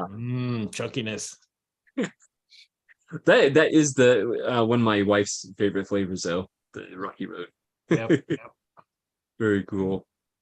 All right, and anything else new going on with you, sir? No, I pretty much finished all the projects that I had. Got to come up with new projects, but otherwise I've just been writing. I did change up the correspondence series a little, so I'm not including CDs anymore. So those of you who got CDs recently are the lucky last few. Everybody else has to download from now on. Oh, darn. Well, I figured, I actually thought about it, and I thought, oh, how many people actually have CD players and Yeah. computers with CD-ROMs in them? And I was like, I'm probably just setting them coasters. I'm basically AOL. Yeah. Oh man, they sent out so many of those discs. It's not a lot, yeah. But I think Neil raised his hand that he still has a CD player. yeah, well, I sent him a special package that had 2 CDs in it. Oh, nice. And that was a packed letter, I'll tell you. I kept layer after layer after layer kept opening up. So I just went through it kind of quickly last night. So this afternoon I'll go back and take a peek at it. But yeah, I'm a big CD person. Music, Nice. especially. Yep, so Neil will probably still be getting CDs, but Very cool. if I know that you're gonna actually listen to them, I might include one. But Yeah. otherwise, you're just gonna get a download link. And that's cool too. So, and it's less work for you. Well, yeah, and you don't get the CD broken in the mail, which was Yeah. something people complained about occasionally. So, Yeah. but anyway, that's about it. Just answer the Alright. mail. Yeah. And you recently released one new Bible or two? 2, one for Okay. Corona 4 and Zephyr, and one for the Underwood 4-bank portables, all the way from the original 4-bank to the last one in 1959 or 56. I guess they kept selling them until 59, but they were designed in 56. And for those that may be new, can you remind them where they can buy these typewriter repair Bibles? At the typewriterrepairbible.com. Oh, there you go. Or just go to typewriterdatabase.com, and there's There's links, yeah. there's an ad there. So Okay. blog, which is I don't even have my blog link up. So anyway, Oh, darn. monk.org, munk.org/typecast. Yes. Very cool. You can have all of it. Actually, you know what? I have, let's see, where did I put those? Over here somewhere. Is this it? Yeah, there you go. There's some Oh, cool. advertisements for you. Also, Very the thing I did while you were gone is I went and made a whole bunch of new screenies for my. nice. See, I've got this That is awesome. on hold, and I got the Star Trek one. Ooh, wow, you've been busy. Oh, that's cool. Yeah, I think that's it. Oh, there's another. Okay. There's that one. So anyway, Very cool. Well, it's so good to see you, Ted. it's good to see you too. I've missed you. We've missed your smiling face. Oh, thank you. I appreciate that. We've had fun on Saturday nights, so I'm so glad because yeah, I think if that wasn't available, I would have felt much worse about taking the hiatus. So yeah, I was thankful for that. that was good. I got to meet some new people that only come on it on Saturday. Yeah. They Yep. don't Yep. don't want to be on YouTube or something, but Yes. And if people are wondering what we're talking about, it's Type and Talk, which is an event sort of like this. It's not on YouTube. It's just Zoom, and it's only for Type Pals members. So you just have to join Type Pals for free, and then go to the events page, and you can find out the details for Type and Talk there. So, and they normally meet at Saturday night. See, sometime between 6 and I guess 8 is when okay, it's start at different times depending on some. There'll always be someone there. I think yeah, there's some people Very that cool. kind of hang on there all the time, yeah, waiting for that's people to show up. So if you need somebody to talk to, there you go. Yep. Type and Talk. Very cool. All right. Sean, it's been a while since I've seen you. Yeah, well, I had a busy summer, and then when I got unbusy, you took your busy I summer. know. Yeah. Yes. Anyway, welcome back. Yeah, I echo everything that Ted's already said, not repeat it, but yeah, thank God for Type and Talk, because that's kept a lot of us sane on Saturday nights Oh. and keep our typewriter passion, we'll call it a passion, going. So yeah, no, it's been good, but yeah, welcome back. Thank you. Yeah. And what do you have on the desk there? I just bought it yesterday. I bought an Everest Model 90.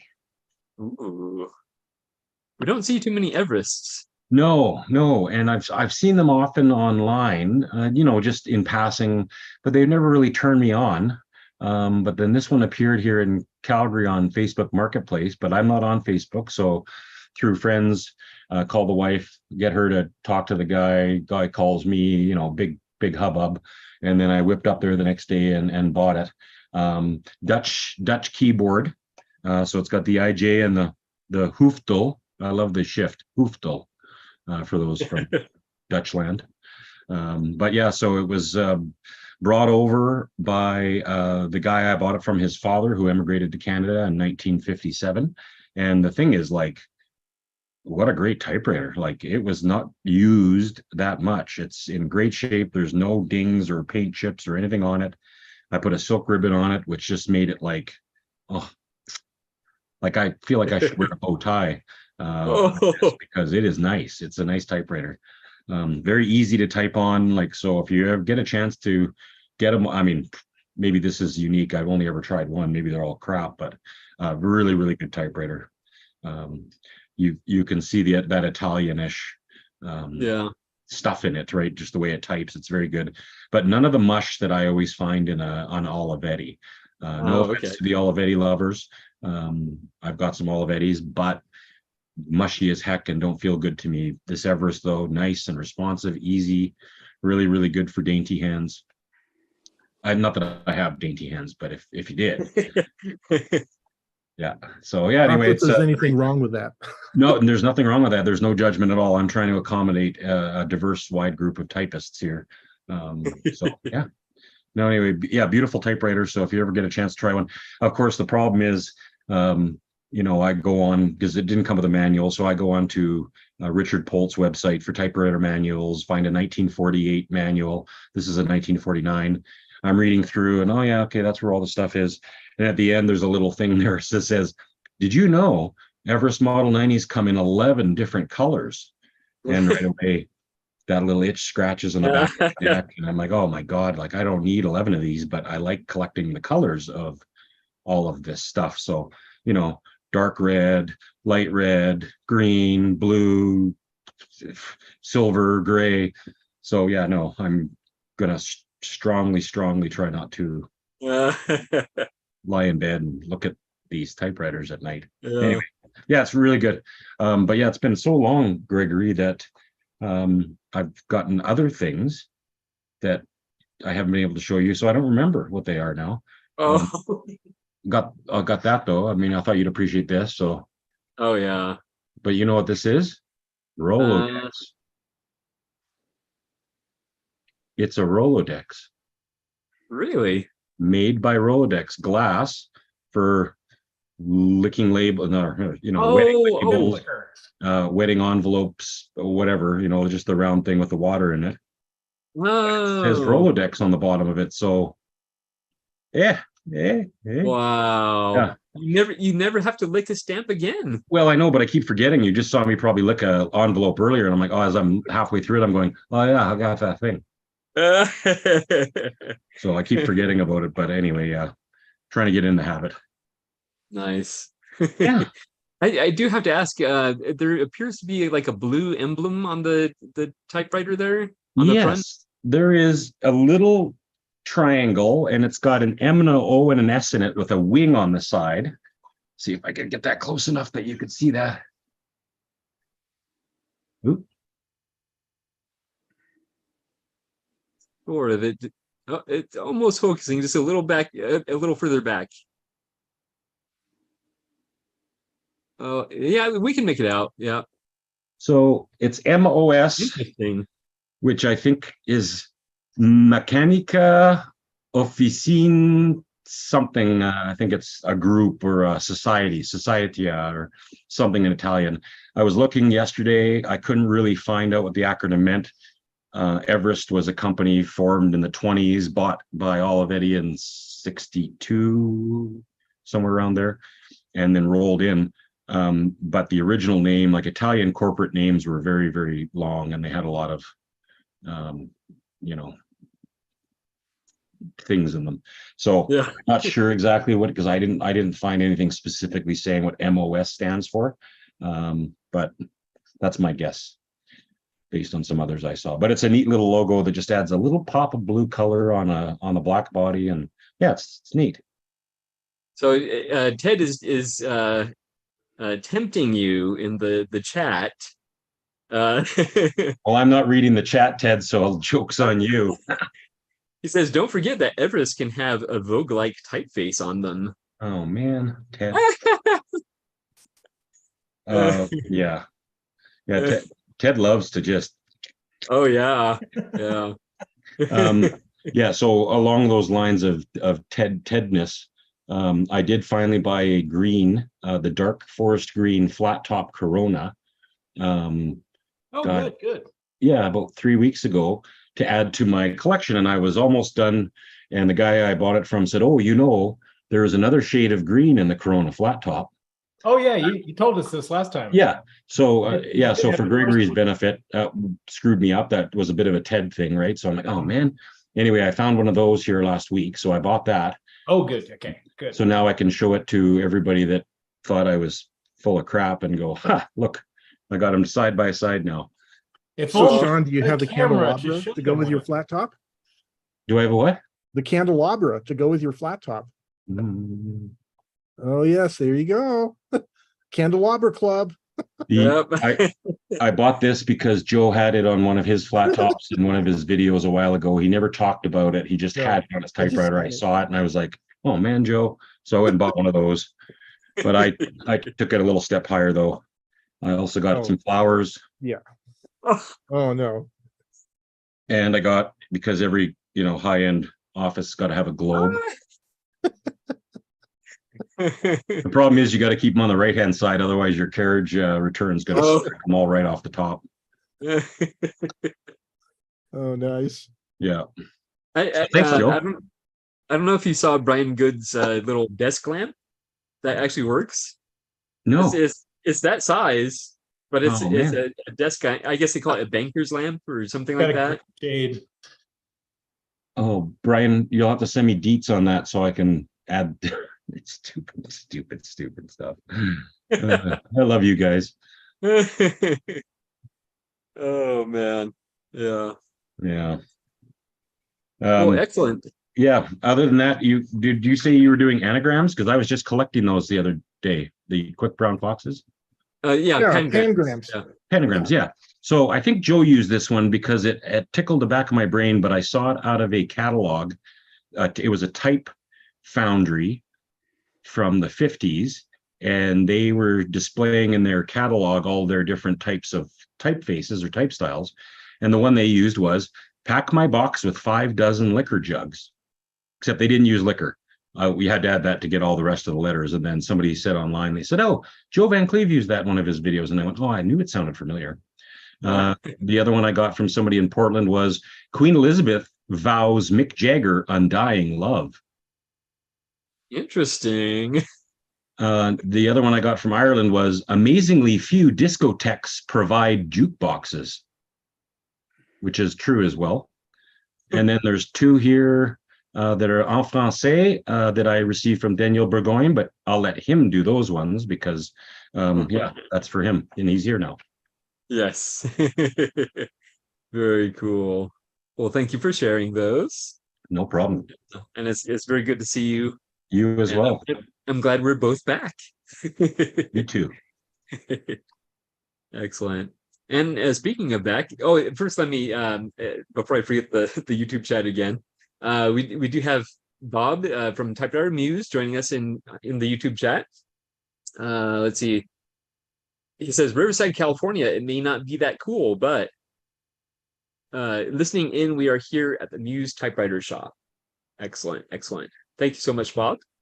And then we have Raymond Kilminster joining us from London, England. So thank you so much for watching, Raymond. And if you do want to join into Type Pals, feel free. You could go to typepals.com/events to find out how to join this, or you can just watch on YouTube. Either way, you are welcome. But yeah. And let's see. Danielle, how are you? You recently sent me some goats. Well, virtually. Yes, virtually, not real. Videos of goat kids, like Yes. baby goats Yeah. that sound like human babies crying. So I know, it's always- crazy. It sounded like they were saying, "Dad, Dad." That's exactly that's what exactly they sound like. So I'm glad you liked it. Yes, very much. Yeah, and it's great to see everyone that's present today.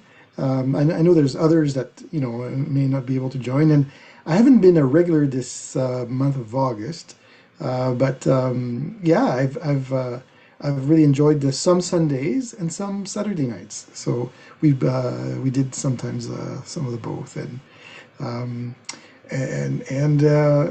today it's very warm here and humid.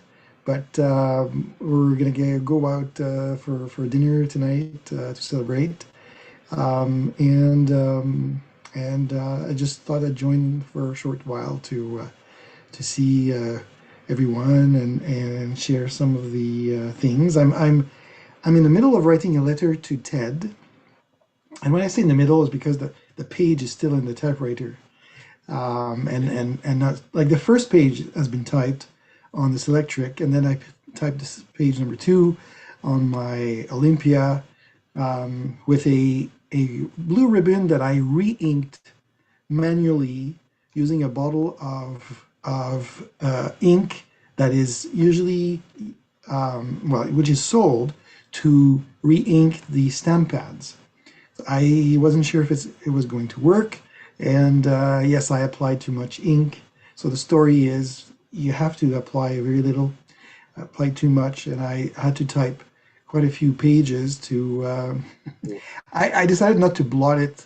I could have blotted the ribbon to remove some of the ink, but I decided rather to just type and get some of the ink off like that.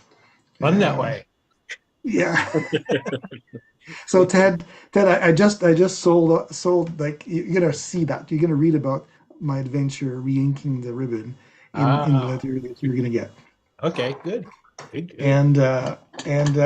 Yes, I mean to I've gonna try to burn a CD, but the problem is that this last time I tried, so I tried twice, but last time I tried, it didn't work. So I don't know what's I'm doing wrong, but I've got some MP3 that I'm trying to burn into a regular size CD because I couldn't find MIDI discs. But like I was just going like, okay, like I'm gonna send Ted a regular size CD. There's nothing wrong with that, of course. And yeah, it's not working that well because I can't replay it. I can't. So I'm gonna have to figure out the technicalities of that. So That's so weird. It's so uh, trivial for me to do. Yeah.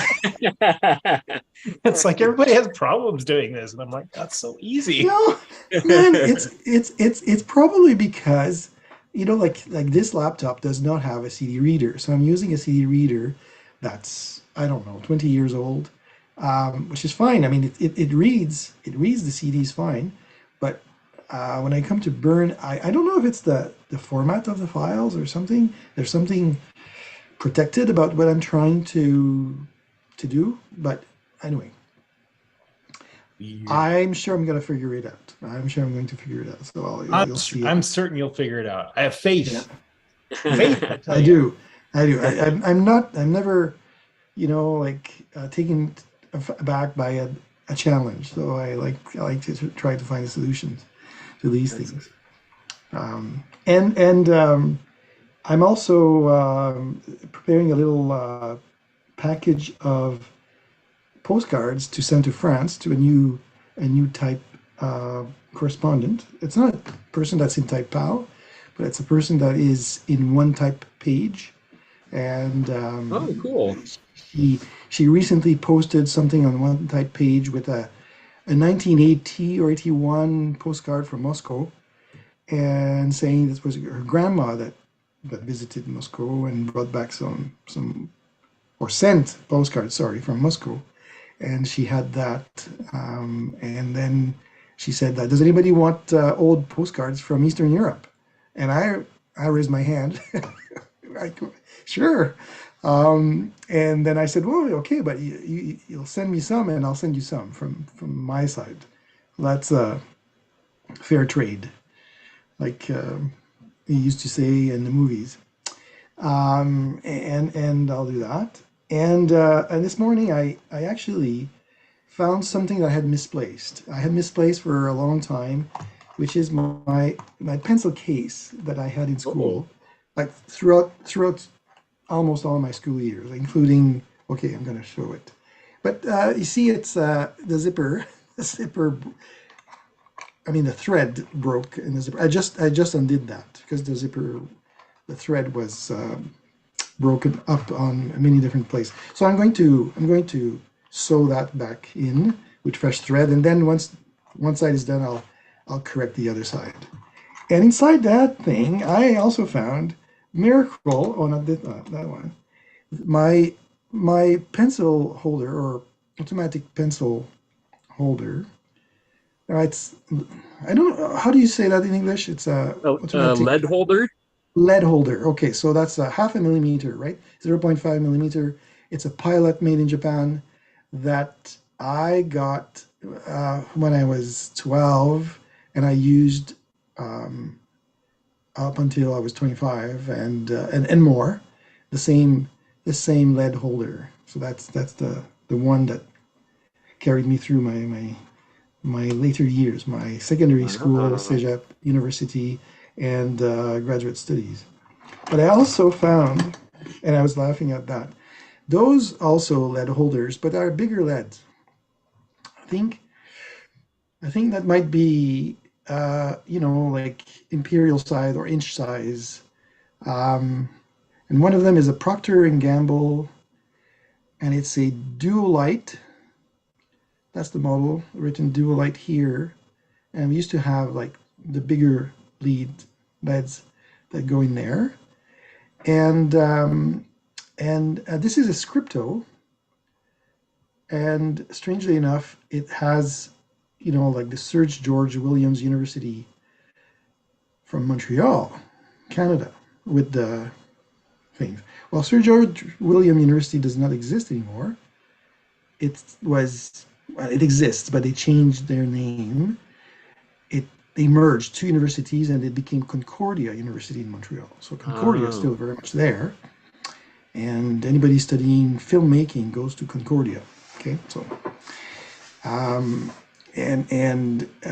but I have the old Sir George Williams from those years, and I'm not quite sure how I ended up with Sir George Williams. I never attended that university.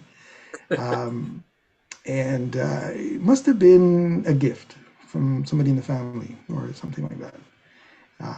But hey, I haven't used that in years, so I'm gonna find leads to put back in there and write with them. Of course, the erasers are completely gone. They're hard, like an old vintage Typewriter Platinum. But yeah. But anyway, so so it's not a typewriter related, but and then so this is from my grandpa. So that's a little ink and An Esterbrook. that's what it is exactly, Ted. I had that exact. job, You got Ted. it. You got it. And if it Yep. it has a bladder Lever inside filler. that's broken though. I don't know if I can still find a bladder for. Yeah, I replace- actually replaced the one on mine. It's you can order them online. You can just order the pen bladder, and I think it comes in a pack of 5. It's just a rubber tube that's closed off on one end, and then you get a shellac. Do you have a little can of shellac somewhere? I certainly do. Yeah, so I mean, you just shellac the edge of the pump itself where the bladder goes onto, and then you fit the bladder on it, and Bob's your uncle. You're done. Thank you very much for that piece. I literally just found this an hour ago, so I hadn't even looked up. But Ted, you saved me some time. And the thing is, though, that the tip, I was just looking at the tip with my microscope, and it's quite worn. So this has written quite a few lines in its time from my maternal grandpa, who passed away in 1971. So that's. I actually have an extra bladder for that. When I did mine, like I said, I got a pack of them. So I think I've got a spare. So if you next time you write me, maybe I'll send you a package. There with you the go. bladder. That community is fantastic. Really, Ted. I'm about to mail your letter on Tuesday. Of That's course, right. Monday there's no So there you go. mail. So you'll get a padded envelope if I can resolve the CD. Yay! All You'll right. get a padded envelope if I can resolve the CD burning issue. If not, you'll get a regular envelope, but the CD will come later. I'll get your shellac ready. I'll send you a bladder. You bet. Get up. And Ted, you'll like that too. Not that I want to focus just on you, but I found some letter set. Oh yeah, the scratch-on letters. So this is made in Drummondville, Canada. Denison. Oh yeah, I have some hole strengtheners made by Denison from the 40s. And it's Helvetica. Yeah. And it's 5/16. They say here 5/16 of an inch, but at the bottom of here they say it's 36 point. Yep. And originally, I think that number meant that there were 394 characters in the set. But I just counted. I just have 2 sheets, so I have like. Oh, there would have been more. Yeah. 194. What I have is 194, because that's what's left, and that's fine because this is from my dad. So I think my dad gave me that after he had used them for a project, and that was strangely enough with the same place where I found the pencil case, which had been misplaced. Yep. So there you go. Well, if you use Um, the Letra set now, you'll find probably that it'd give you an interesting crackly look because it doesn't transfer very well anymore. It Oh, is. So, like, if you want to make some punk flyers, you can totally do that. Punk flyers. High res- Oh, You get a really nice, big letter with all the cracks in it and stuff. It looks yeah. pretty cool. yeah, wonderful. There's a whole genre of fonts called like eroded or something like that that are um or yeah, eroded. I think there's another word also, but basically letters with lots of It's cracks pressed. and character. Yeah, for It's punk very cool. flyers. Very, very cool. So, talking about pangrams, like I can say them in French or I can write them in the chat or both. But the pangrams, I have one pangram in French which uses all the letters, and another pangram in French that uses the letters and the diacritics. So it's longer because you need the diacritics for the vowels and the C, a diacritic under the C. So the short one, which I'll type after I'm done in the chat. It's Okay. and I'll translate it after. Portez ce vieux whisky au juge blanc qui fume. So take that old whiskey to the blonde judge who smokes. That's the pangram. And then I have another one, which I have on my wall because I tend to forget it sometimes. Voyez 18 képis beige qu'un joli clown reçut à ma fête. So see 18 képi is the hat that police officers wear in France. So see 18 of those képi, beige képi, that a beautiful clown received for his birthday. So that's the one. Wow. And that's the two ones that I use. But there's more. I mean, I've found a lot more that. But there's like nothing as efficient as the quick brown fox because there's no extra, like very few extra letters of the 26 that are used in that one. So it's a very, very, Yeah. very efficient. It's hard to do a really efficient pangram, but that one does it. Now, I do have to say, most people do it. The quick brown fox jumps over the lazy dog, but you don't need to use the word the. You can use the word a, which makes it even 2 letters shorter, and you still have all the letters represented. So most of the time I try and do lazy dog, but sometimes I'll still do the lazy dog because that was the first one I learned. But I got to thinking like, well, we could make it 2 letters shorter by using a instead of the. So. Well, yeah, that's a great point. That's a great idea. I'll try to keep that in mind. Yeah. So, and on the typewriter front, nothing new. If ever I find an Everest, like Sean, I think I will get it. I will try to get it. And there's so many more things that models that are interesting. I said that there's nothing new, but that's not true. I actually got some parts from a collector and typewriter repair guy that lives in Hungary. So I got a part from my console 221 that is a paper rest, because the one that I got a few weeks ago that I presented in July or so, maybe June. Well, anyway, it does not have a paper rest at the back, so the paper just flows, like my Royal QDL, just flows behind. And there's the same model that I have, the console 221, have some paper rests. So he had some spare parts. He had maybe one or two machines that he was keeping for parts, and he sold me the paper rest in the same color as my machine, so it just looks like original.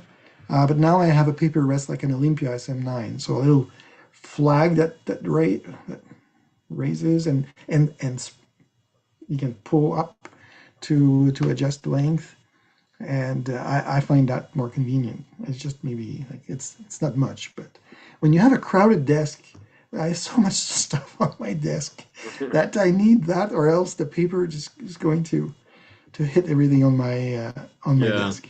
Yep. Anyway, so I've talked too much already. So, but it's so nice to see you, Gregory, and everyone Thank you. else.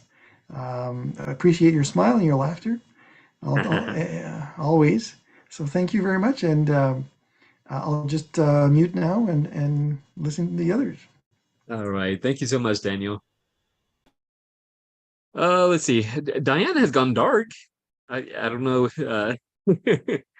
So maybe we'll check in with Mark. Mark, how are you doing?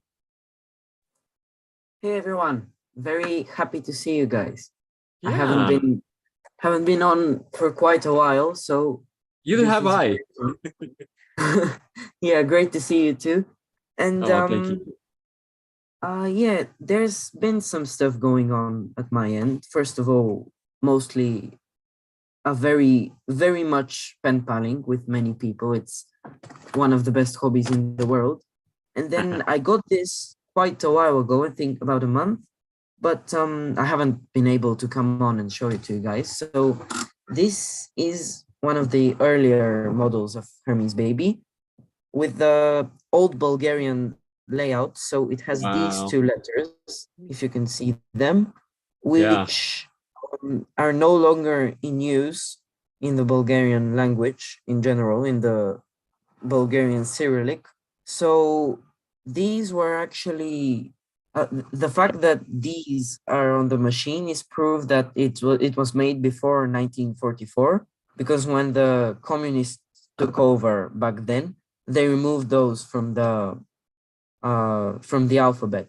And I find it very interesting that I don't think the camera is going to pick it up, no. But when you look at when you shine a light on it and you look at all the different letters and key tops, all of them are smooth except for these two, because they've not really been used, because they're no longer used for writing in the Bulgarian language, which I think is pretty cool.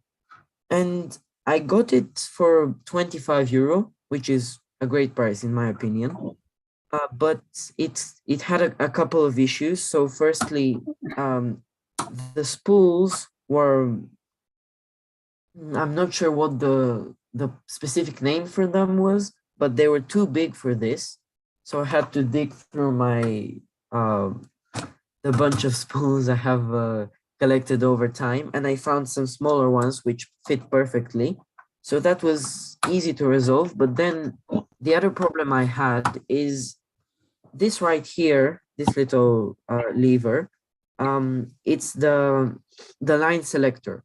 So you flick it to select a line, but it's also used to, for example, when you try to put your case on, you pull the return lever in and then push this forward and it locks it in, so you can put your lid on without worrying about this. Yeah. And sadly, also this actually pushes this part up, which is responsible for the ratcheting mechanism. Oh, wow. But so yeah, it's very multifunctional. And the problem is I got the machine without this lever. So I was wondering why I couldn't actually roll my platen back. And it's because this pushes this part up. And without this lever, it's impossible to actually move your platen freely. And this was quite a bummer, because to include to everything else, it was stuck on double spacing, so I couldn't actually properly type with single line spacing. But thankfully, I have this amazing pen pal in Finland who had a Hermes baby parts machine and actually sent me this lovely little packet with many things, including this missing lever. Oh, And wow. his parts machine is a later Hermes baby. So this isn't the exact size, but it does the job. So I can now freely move my platen. It pushes it up. I can, as you saw, I can make it hold the lever in. The only problem is that now I can't move it to double spacing, but it's okay because I don't really use that anyways. So yeah, this has been very fun to obtain. It's my second Hermes machine ever, and it's really solid. I love the metal body, the metal case, everything. And yeah, typewriter wise, that's basically been it. I wanted to show you guys some of the things which my pen pal in Finland enclosed in his letter. So I shared with him a picture of my dog wearing a little cowboy's hat, and he actually drew a picture of him. Oh, that is cool. It's amazing. Yeah, I keep it on my desk lamp all the time. It's Oh, very cute. And also, he actually he typed my whole letter in Vogue with his Vogue Royal P, and he included oops, sorry. He included a separate little typeface sample of the Vogue, which is really wow. cool. I hadn't seen Vogue in person before. It was very fun. And also, with each letter, he has this vintage stamp from 1928, which commemorates the 700-year anniversary since the creation of this city. And he always stamps his envelopes with it. And this time, he included the actual post stamp, Oh, which wow. that ink stamp is based on, also from 1929, which I really love, and it's one of the best parts of my stamp collection now. Yeah. So yeah, it's very nice. I enjoyed this. It's my first ever package that I have received, and I enjoyed it greatly. And what else? Oh, another thing that happened is on the typewriter Discord server, an American person told me that he was looking for a specific Moskva, so those Russian machines, a specific Moskva model, and I was able to actually help him get it because there was one locally. So I bought it, I packaged it, and I sent it his way about a week ago, which is the first time I've ever done such a thing, and it's really fun to help somebody get a machine they're looking for. Wow. I really loved that Moskva. It had the Russian layout, so I couldn't really use it, but it was incredibly snappy and had a surprisingly heavy touch to it, which I didn't really expect. So yeah, that's basically been it. Wow, very cool. And how did you meet this pen pal in Finland? Well, the place which the typewriter community which I am most what's the word which I most often visit is that typewriter Discord server I mentioned. Okay. And Yes. yeah, most of my pen pals are from there. There are Oh, many great people there. yeah. I haven't really gotten into Discord. A couple times I got in there and it seemed like there's a learning curve. There was a lot going on. So I was like, I don't know.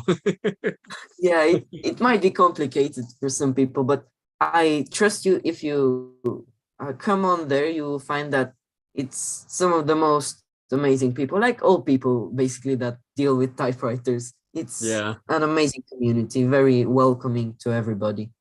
very cool. That is awesome. If you want, I could send a join link in the chat. It's for Yeah, if you anybody want to who do would that, like go to for it. join. Yeah, Okay, great. Do that.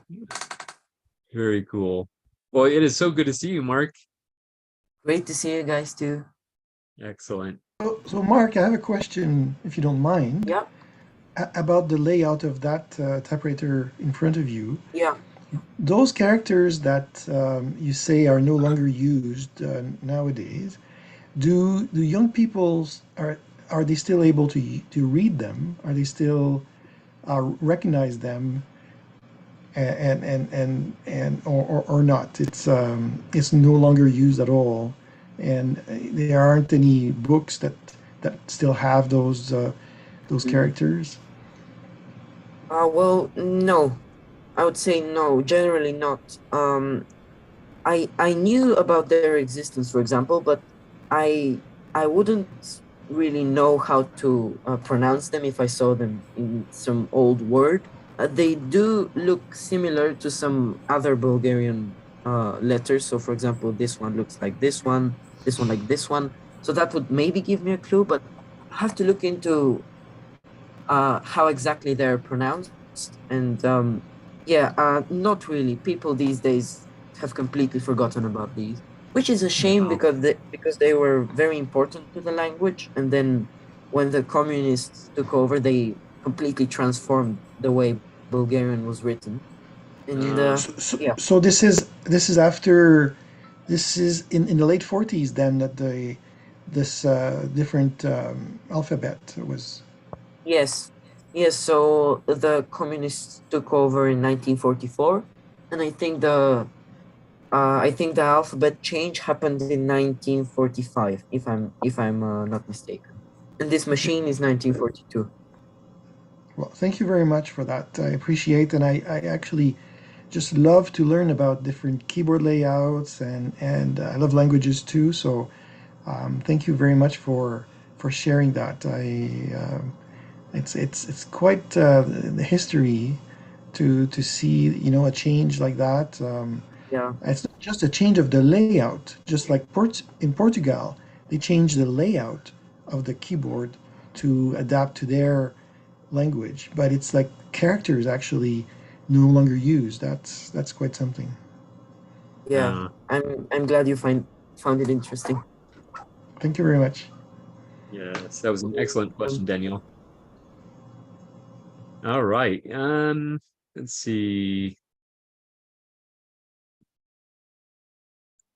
May, how are you doing? You're Hey, typing Gregory. away? I am typing away on my first typewriter that sent me down the rabbit Oh, hole of 58 more. Like I didn't need to get any more wow. typewriters after the first one because I keep gravitating back to the first.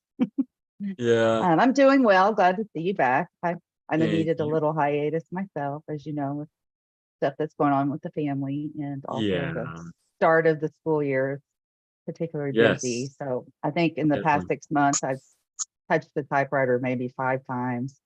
So I'm like 6 months behind in correspondence. Wow. So I am so Yeah. sorry, guys. I swear I said it before. I'm not a snob. I just get busy and I forget about typewriters. But I do like I don't collect them anymore, so I don't know if I can call myself a collector. I'm a typewriter haver. I'm a typewriter owner. I I like don't need that. any more. Yeah, I don't need any more typewriters. So I am.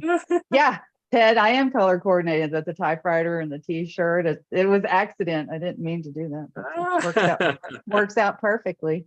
That's And funny. as the typing prompt, my favorite is always. Let's see. Oops, it's upside down, isn't it?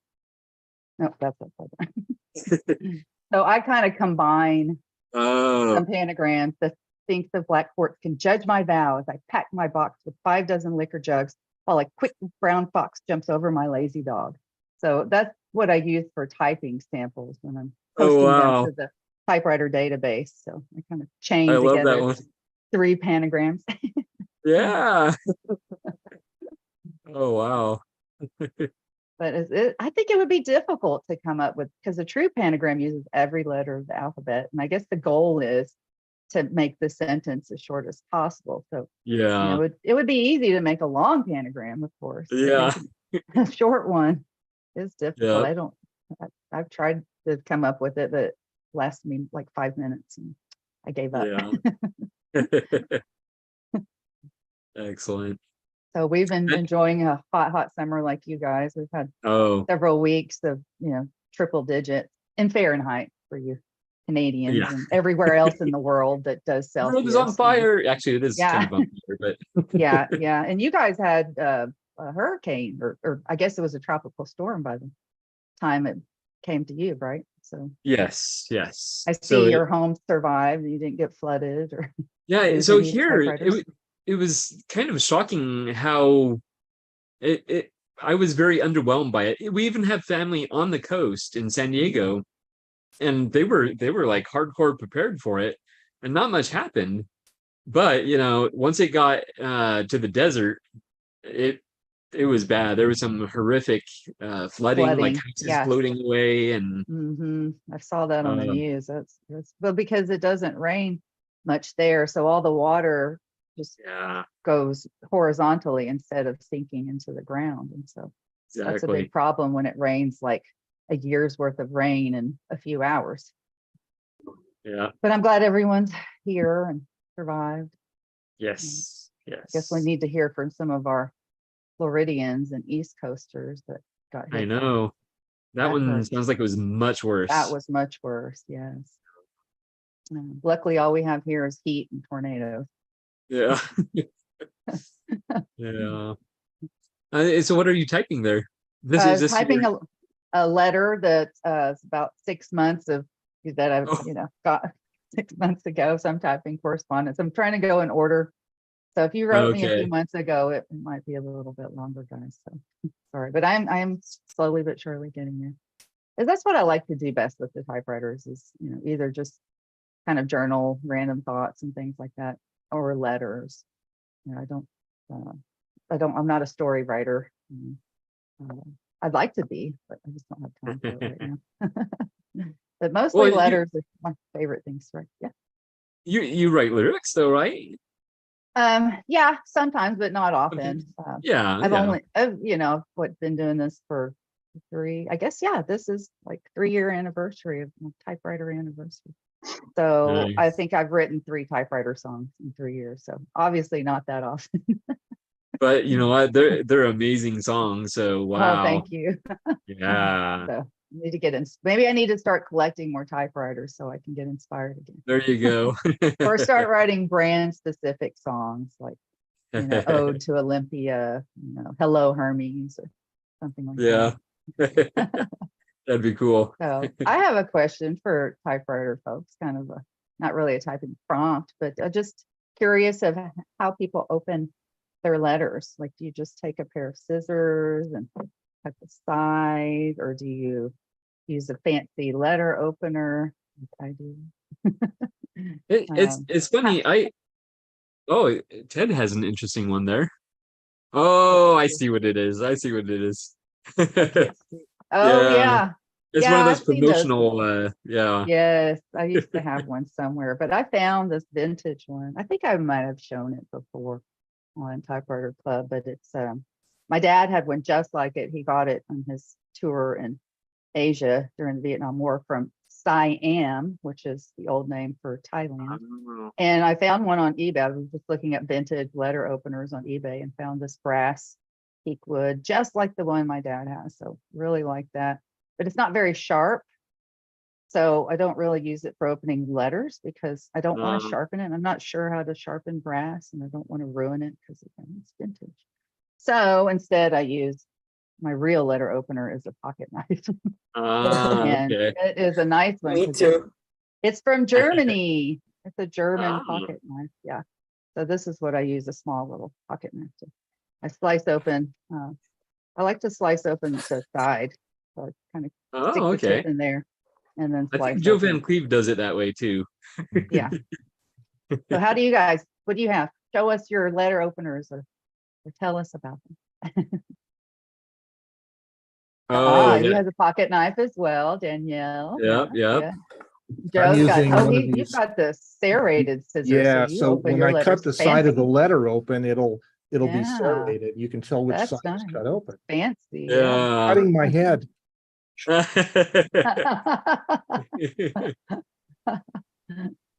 And then Diane had that really interesting one she showed us quite some time ago.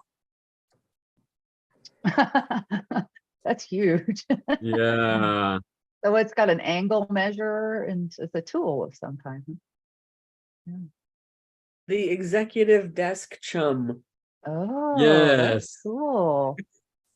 Now it's another rabbit hole we all have to go down. Everybody's going to be on eBay typing up executive Yeah. desk chum.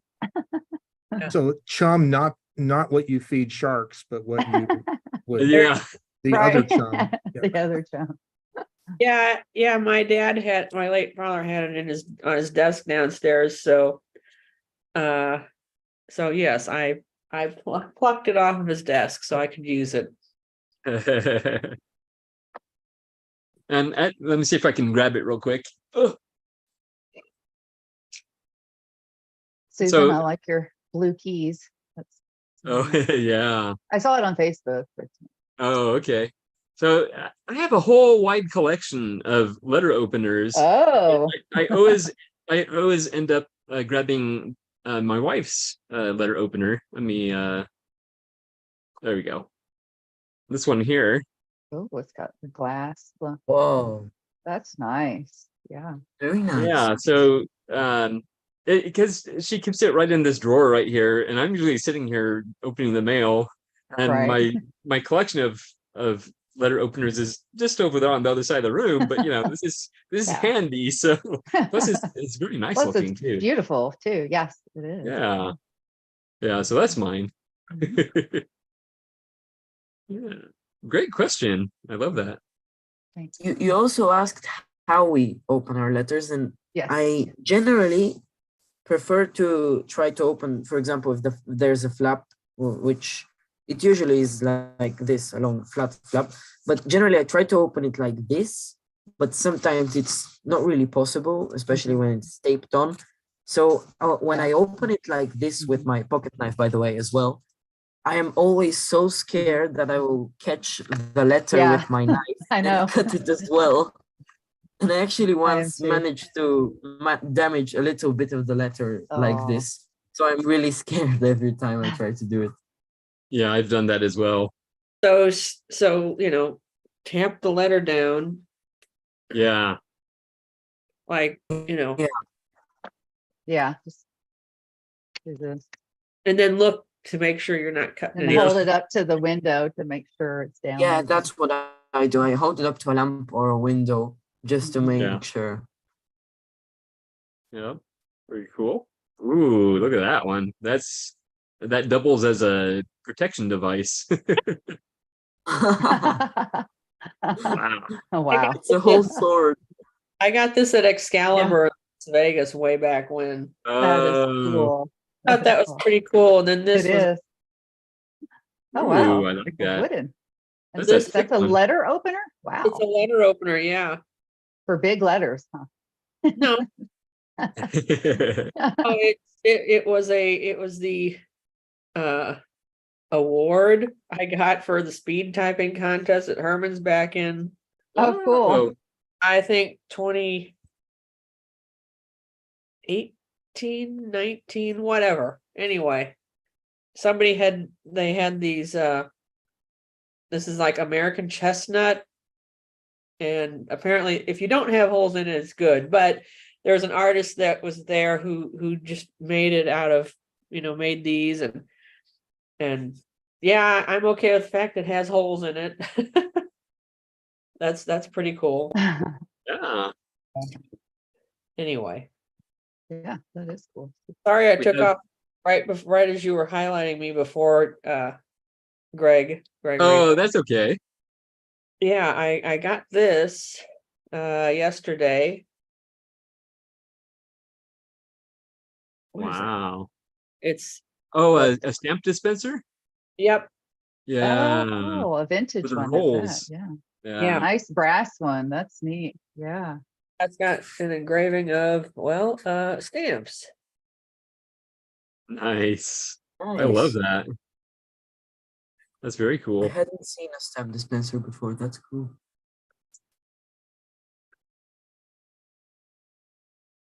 Cool. I'll be getting some stuff that I'll have to scan and send to Ted. Well, after I get it, obviously. Yeah. More ephemera, but there's actually some typeface information in it. Oh, that'll be good. Yeah, I'd never seen these, and I made the comment to the person who's sending it to me. I said, "Hey, Vogue for Smith premieres," and he's like, "Yeah, we'll have a race to see who can find it."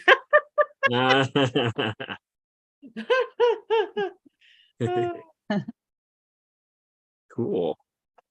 We do have Brenda Blomberg in the YouTube chat. So hello, Brenda. Hey, Brenda.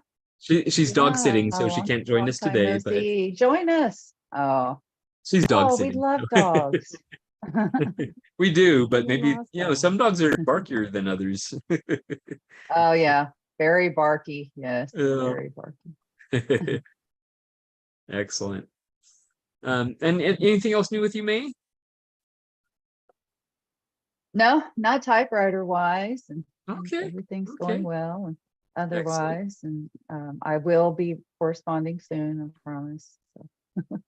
I'm just enjoying my 59 typewriters, and maybe someday I'll get that holy grail 60th to make it an even number. But until then, I've Yes, got that would be nice. plenty of typewriters to enjoy. Thank you, Yes. Gregory, for having us, and I'm kind of glad that you switched to twice a month, because sometimes it is overwhelming for some of us to spend 3 hours every week typewriter clubbing. So it gives us a little break too, time to gather our thoughts and write typing prompts. And then we always have the Saturday night thing, which I can't always join, but I'm glad it's there when I can. So appreciate all you do for the typewriter community, Gregory. Oh, you're welcome. You're welcome. I appreciate the snaps. You're gonna make me cry. Excellent. All right, and let's see. The order has changed on the screen, but let's go with Christoph. How are you, Christoph?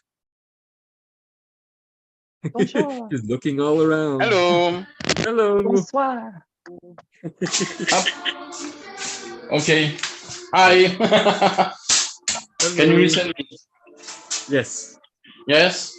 Yes. Ah, sorry. Jeanne, baisse s'il te plaît. Merci. Okay. Hi. How are you? Good. I have some new machines. Oh, excellent. The flea market season was good. And, yesterday I went to buy to cut the grass in your garden, a lawnmower. Yeah, and I asked to the friend, because the lawnmower was to his grandfather, and I asked, did your grandfather had some typewriters? And he said, yes, I have.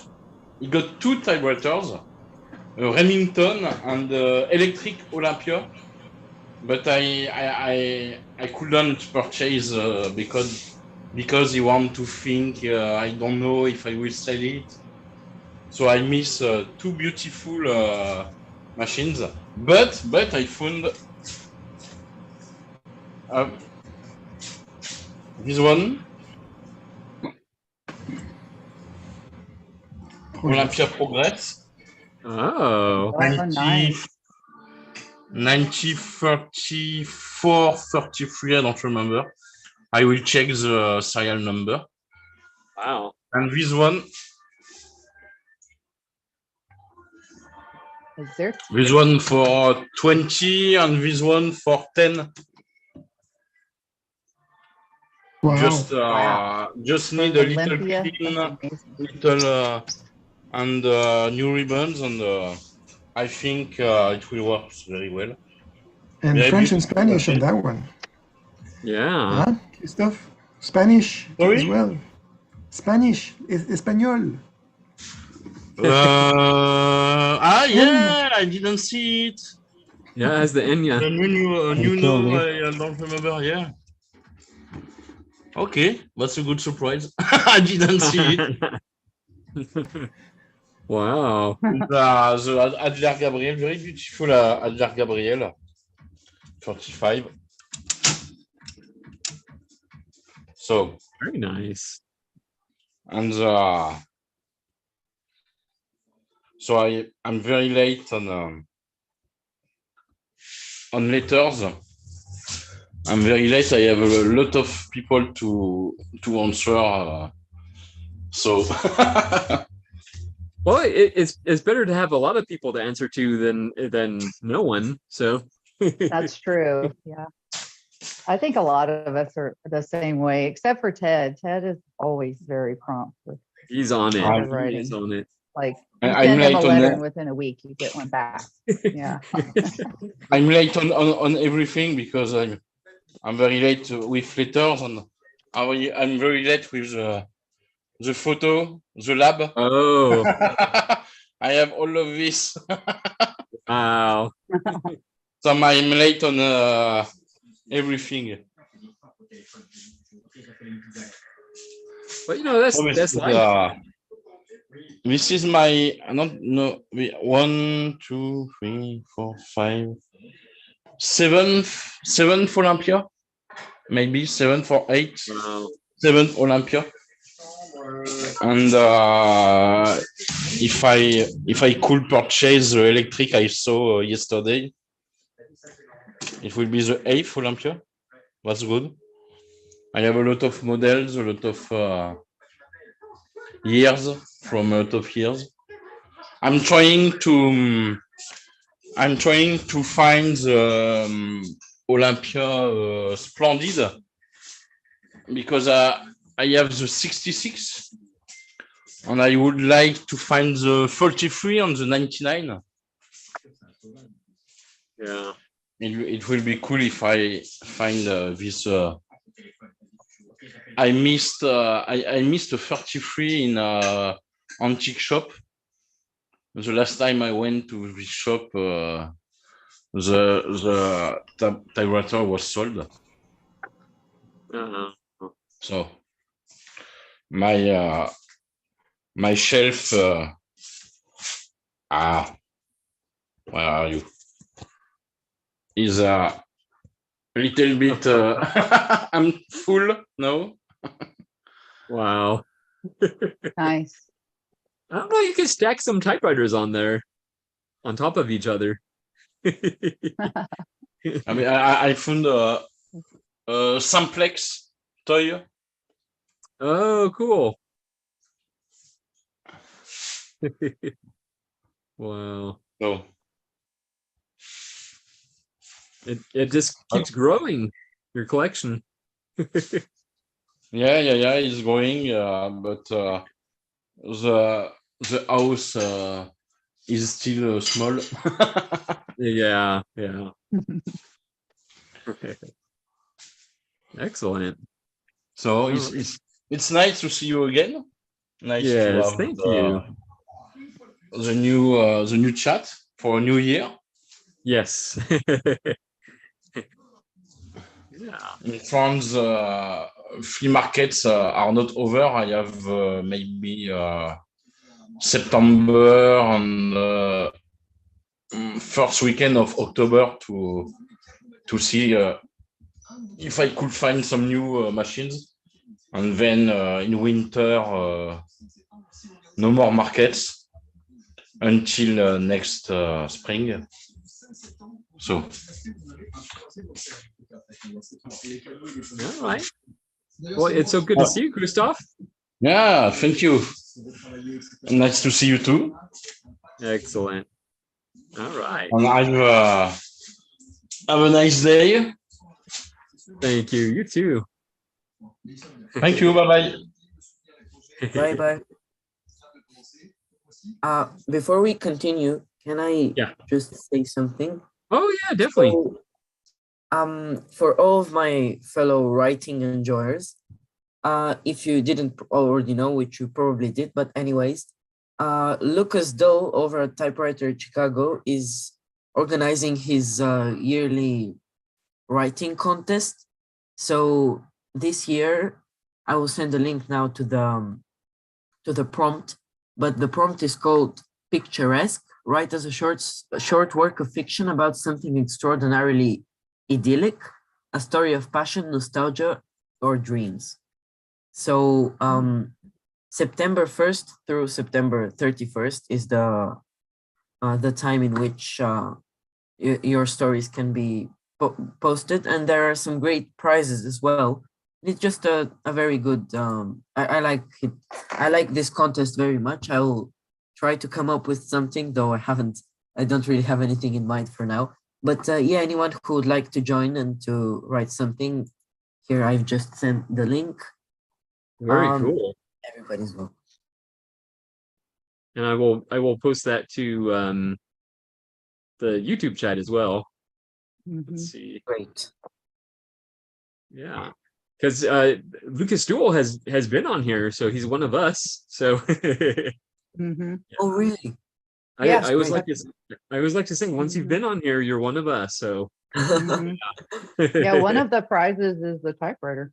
Yeah, the first place prize is I believe Olympia Olympia? SM9. Mm-hmm. Yep. Which is what I have, and it's awesome. People are like eating snacks now. It's making me hungry. And having man. dinner. Oh, okay.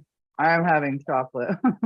I remember a long time ago, we had one of our meetings, and towards the end, there was a whole discussion about fish and chips, and so like it became a thing, fish and chips. Oh, that was fun. I remember that. Yeah. Yeah. Here, it's always Excellent. catfish. Yes. And, Wilton, how are you? Which is good. Do you hear me, William? Oh, yes, I'm here. Yes. I just wanted to let May finish talking there. Oh, yes. Yeah, so great to see you again. Oh. Yeah, it's Thank you. It's been a while. Yes. I've been busy, you've been busy, and we're all doing things together. Well, Yeah. My letter writing has not been stellar this year. I've basically spent most of this year trying to recover from last winter. Yeah. Trying to catch up and everything else. We're getting there. Yeah.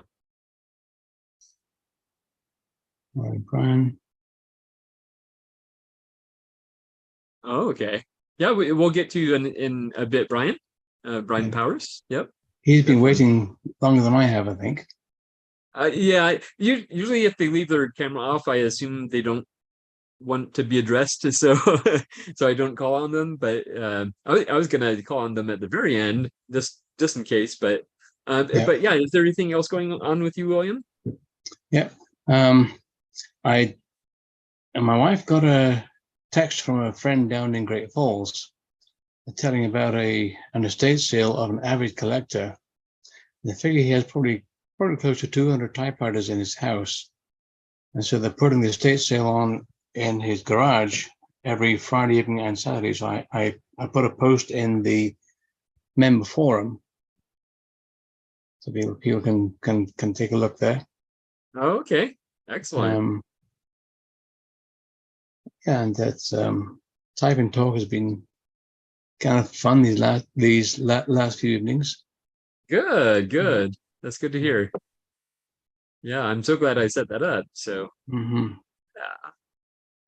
I think that's about it for me for now. So excellent. Well, it's so good to see you, William. And I'm glad your camera is working right now. Anyway, what? I'm glad your camera is working, because sometimes you have that max headroom thing going on. Yeah. It does now and then. Yeah, but it's working great right now. So I'm glad we were able to talk to you. Yeah. All right. Okie dokie. All right. And Brian Powers, welcome. Yay. Well, hello, everybody. Hopefully you can hear me. Yeah, Yeah. definitely. Loud and clear. All right. Well, I've been building the shed all morning, but this is my first Oh. meeting with y'all. I'm just happy to be here, and thank y'all for setting this up. We got a Very cool. big Oh, 8 by nice. 14 shed that's going to be building here. Hopefully to put a little writing space in back here eventually, but it is extremely hot. I'm dripping, but I'm just happy to see you all. A writer's shed, huh? Yeah, we'll see. I mean, I'll probably have some garden tools too, but we'll Yeah. Multi-purpose. Well, I like your Carhartt overalls. That's kind of a uniform Oh, yeah. in the South. And I detect a little accent. So where are you from in the South? I'm in Arkansas. Let's see. I'm in Ohio, Southern Ohio, so But you we're have kind of a relatively close Southern to. accent, though. Yeah, I grew up in Oh. Montana, so I don't know where it comes from. Huh. I think we're dangerously close to West Virginia here, so I think it rubs off. Oh. Okay. But yeah, I've got a small collection brewing. I've got I think, I don't know, don't tell my wife. I think there's 10 of them down there now in the basement. But we'll see. So I just really enjoy repairing them and restoring them and then moving them along to new owners. And I've definitely watched a lot of Joe Van Cleve's videos. I don't know if he's still on here. He probably is. Oh yeah, there he is. Yeah, thank you, Joe, very much for those. So I'm slowly discovering our Typewriter, as they call it. Found out that Richard Polt lives about 10 minutes away from my father-in-law, so we're gonna have to go visit him at some point. I've been corresponding with him a Really? little bit too. Nice. But yeah, at the moment I just got a Smith Corona 5 series that had a whole bunch of bent type bars, and I got that running again. Oh, there goes my wall behind me. The wind just picked up. Oh. So I'm gonna go fix that, but yeah, you shouldn't leave walls unattached to anything. We're just leaving on the fence, but Oh. but it's Yeah. good to see y'all. But we'll see you on the next one. Hopefully I'll get I got to do some research. You all have like multi-camera setups. That's pretty awesome. Yeah. On your typewriters. Yeah. So Yeah, Brian, yeah. it sounds like you are going to be what we call a catch and release. Catch your typewriter in the wild, recondition it, get it going again, and then release it back into the wild. Well, I'll definitely be keeping my favorites, I think. But Yeah, I know my wife would not let me have like 100 of them. Mm-hmm. Yeah. Very cool. Well, it was so good to meet you, and maybe next time we'll get to talk to you a little bit longer. But Yeah, yeah, absolutely. Yeah, thanks so much like for putting all this together.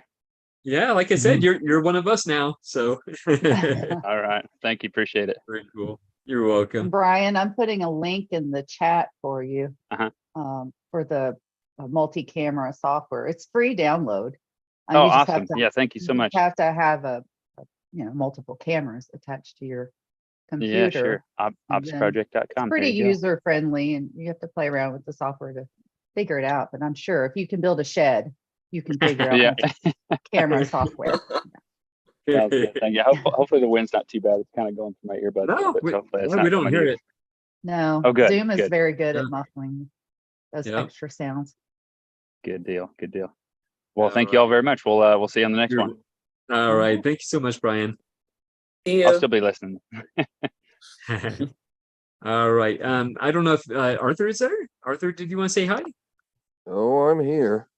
Oh, okay. Just, you guys are sitting in my pocket as I'm doing things around the house, so I don't want Oh. to turn the camera on and have you We get all over the dizzy. place. We get seasick. Yeah, we appreciate it. Yeah, there you go. Let's see. There we go. Hey. There we go. Actually, I've been keeping notes. I got the Nice. Typing notes? no, I actually using the new multicolored pencil. Oh, okay. Joe knows. Oh, we had nice. We had a little discussion of multicolored clickables a couple of weeks ago.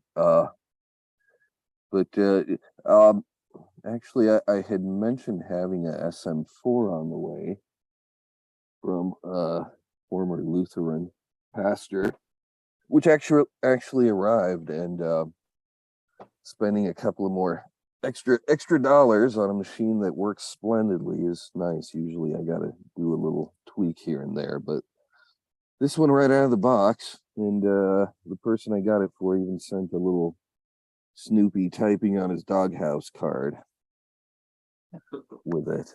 So that was pleasant. Actually, what I have on the way is a Sears Forecast 12, which Nice. which looks like a SM6. Mhm. Smith Corner. They are But- SM60.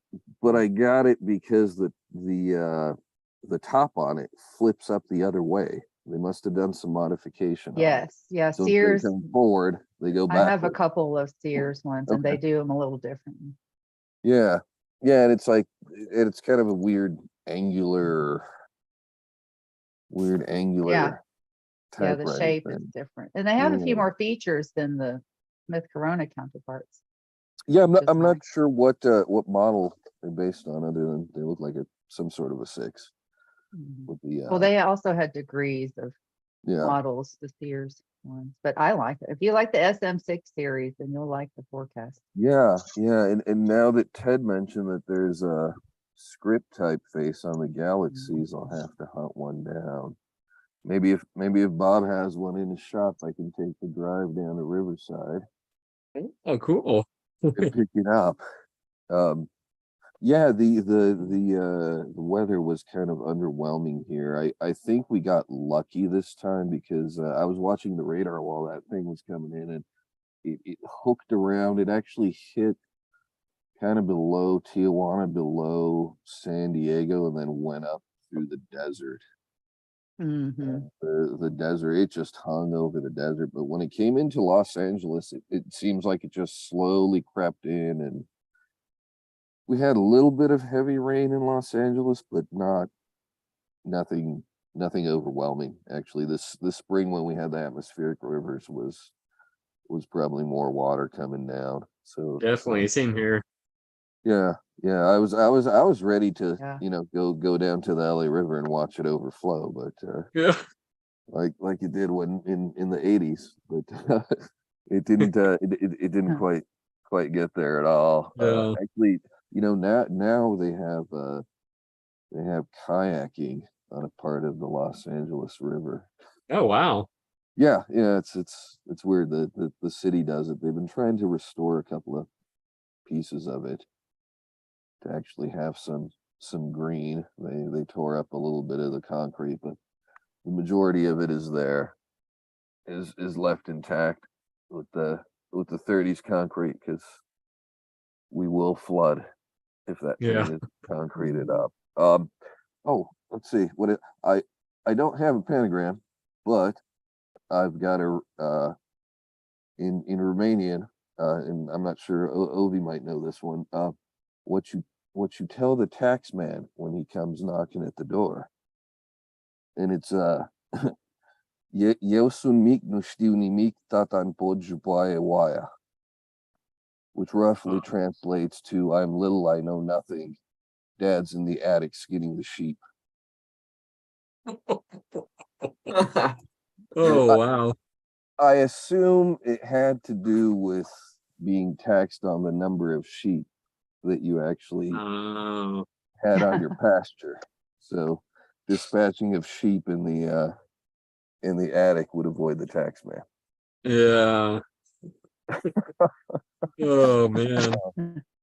But yeah, other than that, actually kind of enjoying the weather. We're sort of getting this monsoon thing. I don't know if you're getting it, Daniel. We're kind of got this monsoon thing, at least on the coast here. It's temperature's gone down to like low 80s, and it's kind of a little bit of a drizzle, which is actually oddly enough, all the plants have kind of come back to life. It was just completely dry and scorched after July, August, and now things are kind of popping up green. Yeah. And it's day 133, 34 of the writer's strike. So we're still yeah, this is a long one. Would this be the longest strike?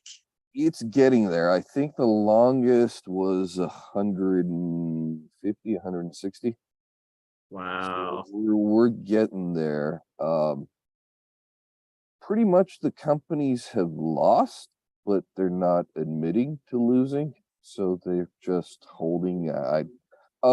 One of the issues is that in negotiations, the companies are both the NBC, Disney, but they also have in the room Netflix and streamers, which are kind of diametrically opposed. So one of the problems has been now they're all arguing amongst each other as to how to best screw the writers. So yeah, it's but everybody's just kind of holding out. And I think it's also been a month on the picket line for the actors. Yeah. So and that the actors have actually kind of helped because it's getting a little bit more PR for the strike going on.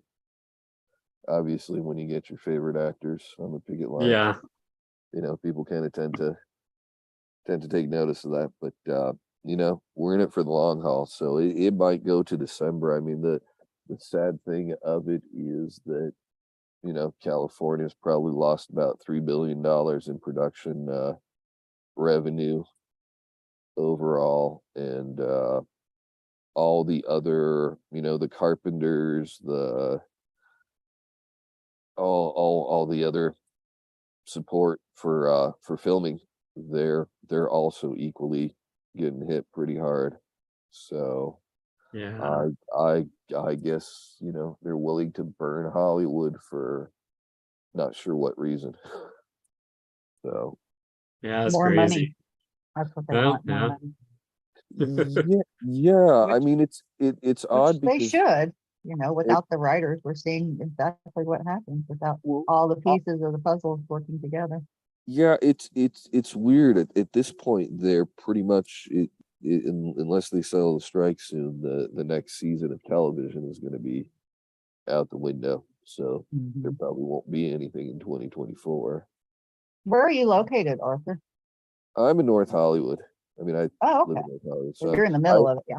yeah, so I actually work for the union. So I work for the Writers Guild of America West. Oh, okay. So I mean, fortunately, that means we're not on strike. So fortunately, I'm actually working. But we're we got folks on the picket line. We got staff is kind of trying to support everything and get the companies back to negotiating. Last week they actually the companies hired a crisis PR firm to clean up their image. I mean, Oh wow. I'm not sure how they're going to do that after saying that they want to wait everybody out until people start losing their homes. So Ooh. Yeah. How do you fix that?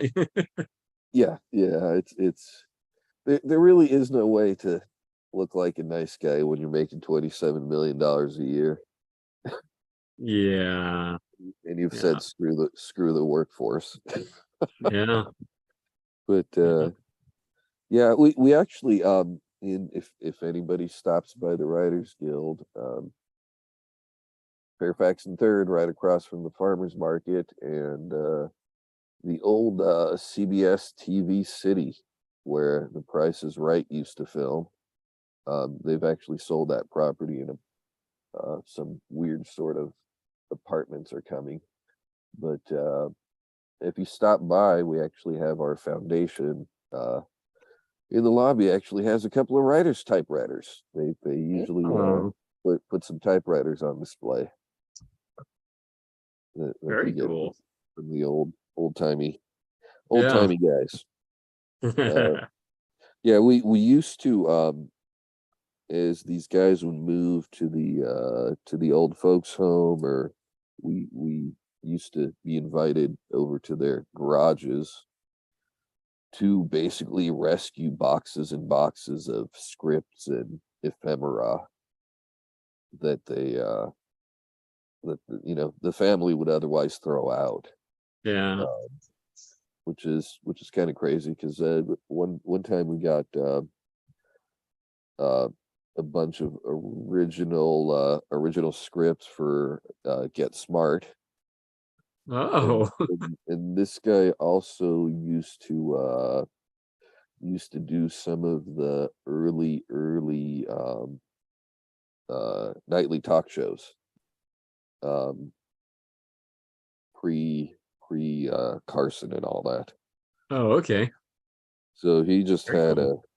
a treasure trove of pictures and like just weird ephemera. Yeah. But yeah, so that's the,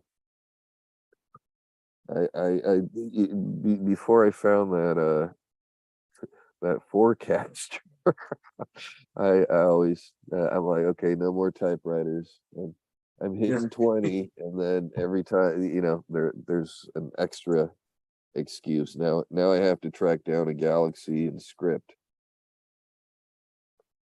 So thanks, Ted. Yeah. So somehow he always seems to be the guy sticking the spokes Oh yeah. in people's resolutions to stop acquiring. So for burning CDs, the if you have issues, the newer, you can probably get them on Amazon or wherever online for $20. The newer ones that are USB burners, Yeah. those work pretty flawlessly, and they're just these tiny, you know, they're pretty small. They're pretty much about the size of a CD. Yeah. Yeah, I actually have one of those, and it's shocking how cheap they are now. Yeah, yeah, Yeah. and also that you're able to use the DVDs in them, Yes. which are Yep. even more space. Because I remember the old zip drives, and man, that was a huge improvement over the floppy disks. Yeah. I'll never run out of room now. Then And now we're quickly, into terabytes. yeah. Actually, I was just in the background here. I was doing a little file maintenance on my laptop Oh, with a one terabyte drive, which if I'm dumping lots of photos on there, you yeah. run out of room real quick. Yep. So, nope. It's like Joe splitting. Yeah. But yeah, so that's it's great to see everybody. Good to see you too. The previous Sundays, I know Diane dropped in, and Ovi, and we kind of had a little anarchy sessions without you. Oh, that's funny. So you missed us vandalizing things and setting things on fire. Yeah. So, Excellent. but now we've come to order. Yes. Well, that is, well, the one thing about the Type and Talk channel, it is open to anybody, anytime. All members, anytime. Members, yes. Yeah, as I say, members. Yeah. Yeah. Oh, I did want to share, I don't know if he's on. Brian Powers shared his pengram. The 5 boxing wizards jump quickly. So that's a good one. That is a good one. Yeah. It's short. Yeah. Yeah. Very cool. All right. Well, I think it's about that time. I think we've gotten everyone. So as a Yeah, reminder, time flies. we're twice a month now. So on the first and third Sundays of the month. So the next one will be in 2 weeks. Yeah. And I think that week we're also, it's already posted at the postcard exchange, but that will be the deadline for that. I think there's already quite a few people signed up for it, if I'm not mistaken. But yeah, that is still going strong. So yeah, hopefully you'll check that out as well. But yeah, thank you so much, everybody. It's been a blast as always, and I'm glad to be back. Yeah. So, Glad you're what- back too, Gregor. Thank you. what happens in a month where there's 5 Sundays? I'll get extra time off. Okay, fair enough. It's always first and third, no matter what. Yeah. Okay. Yeah. Unless it falls on a major holiday, then I guess you'll think about it. Yeah. Yeah. It's not Then every we'll, fortnight then. what's So that? then, It's not every fortnight then. Correct. Correct. That so is then you true. so then you have to ask who's on third. Yeah. Who's on first? Second. All right. Thank you so much, everybody. Okay. Thank See you you. next Take time. care. Bye-bye. Have a good holiday. You too. All right. Happy Bye-bye. typing. Happy Bye. typing. Bye-bye. Bye-bye. Bye. Bye-bye.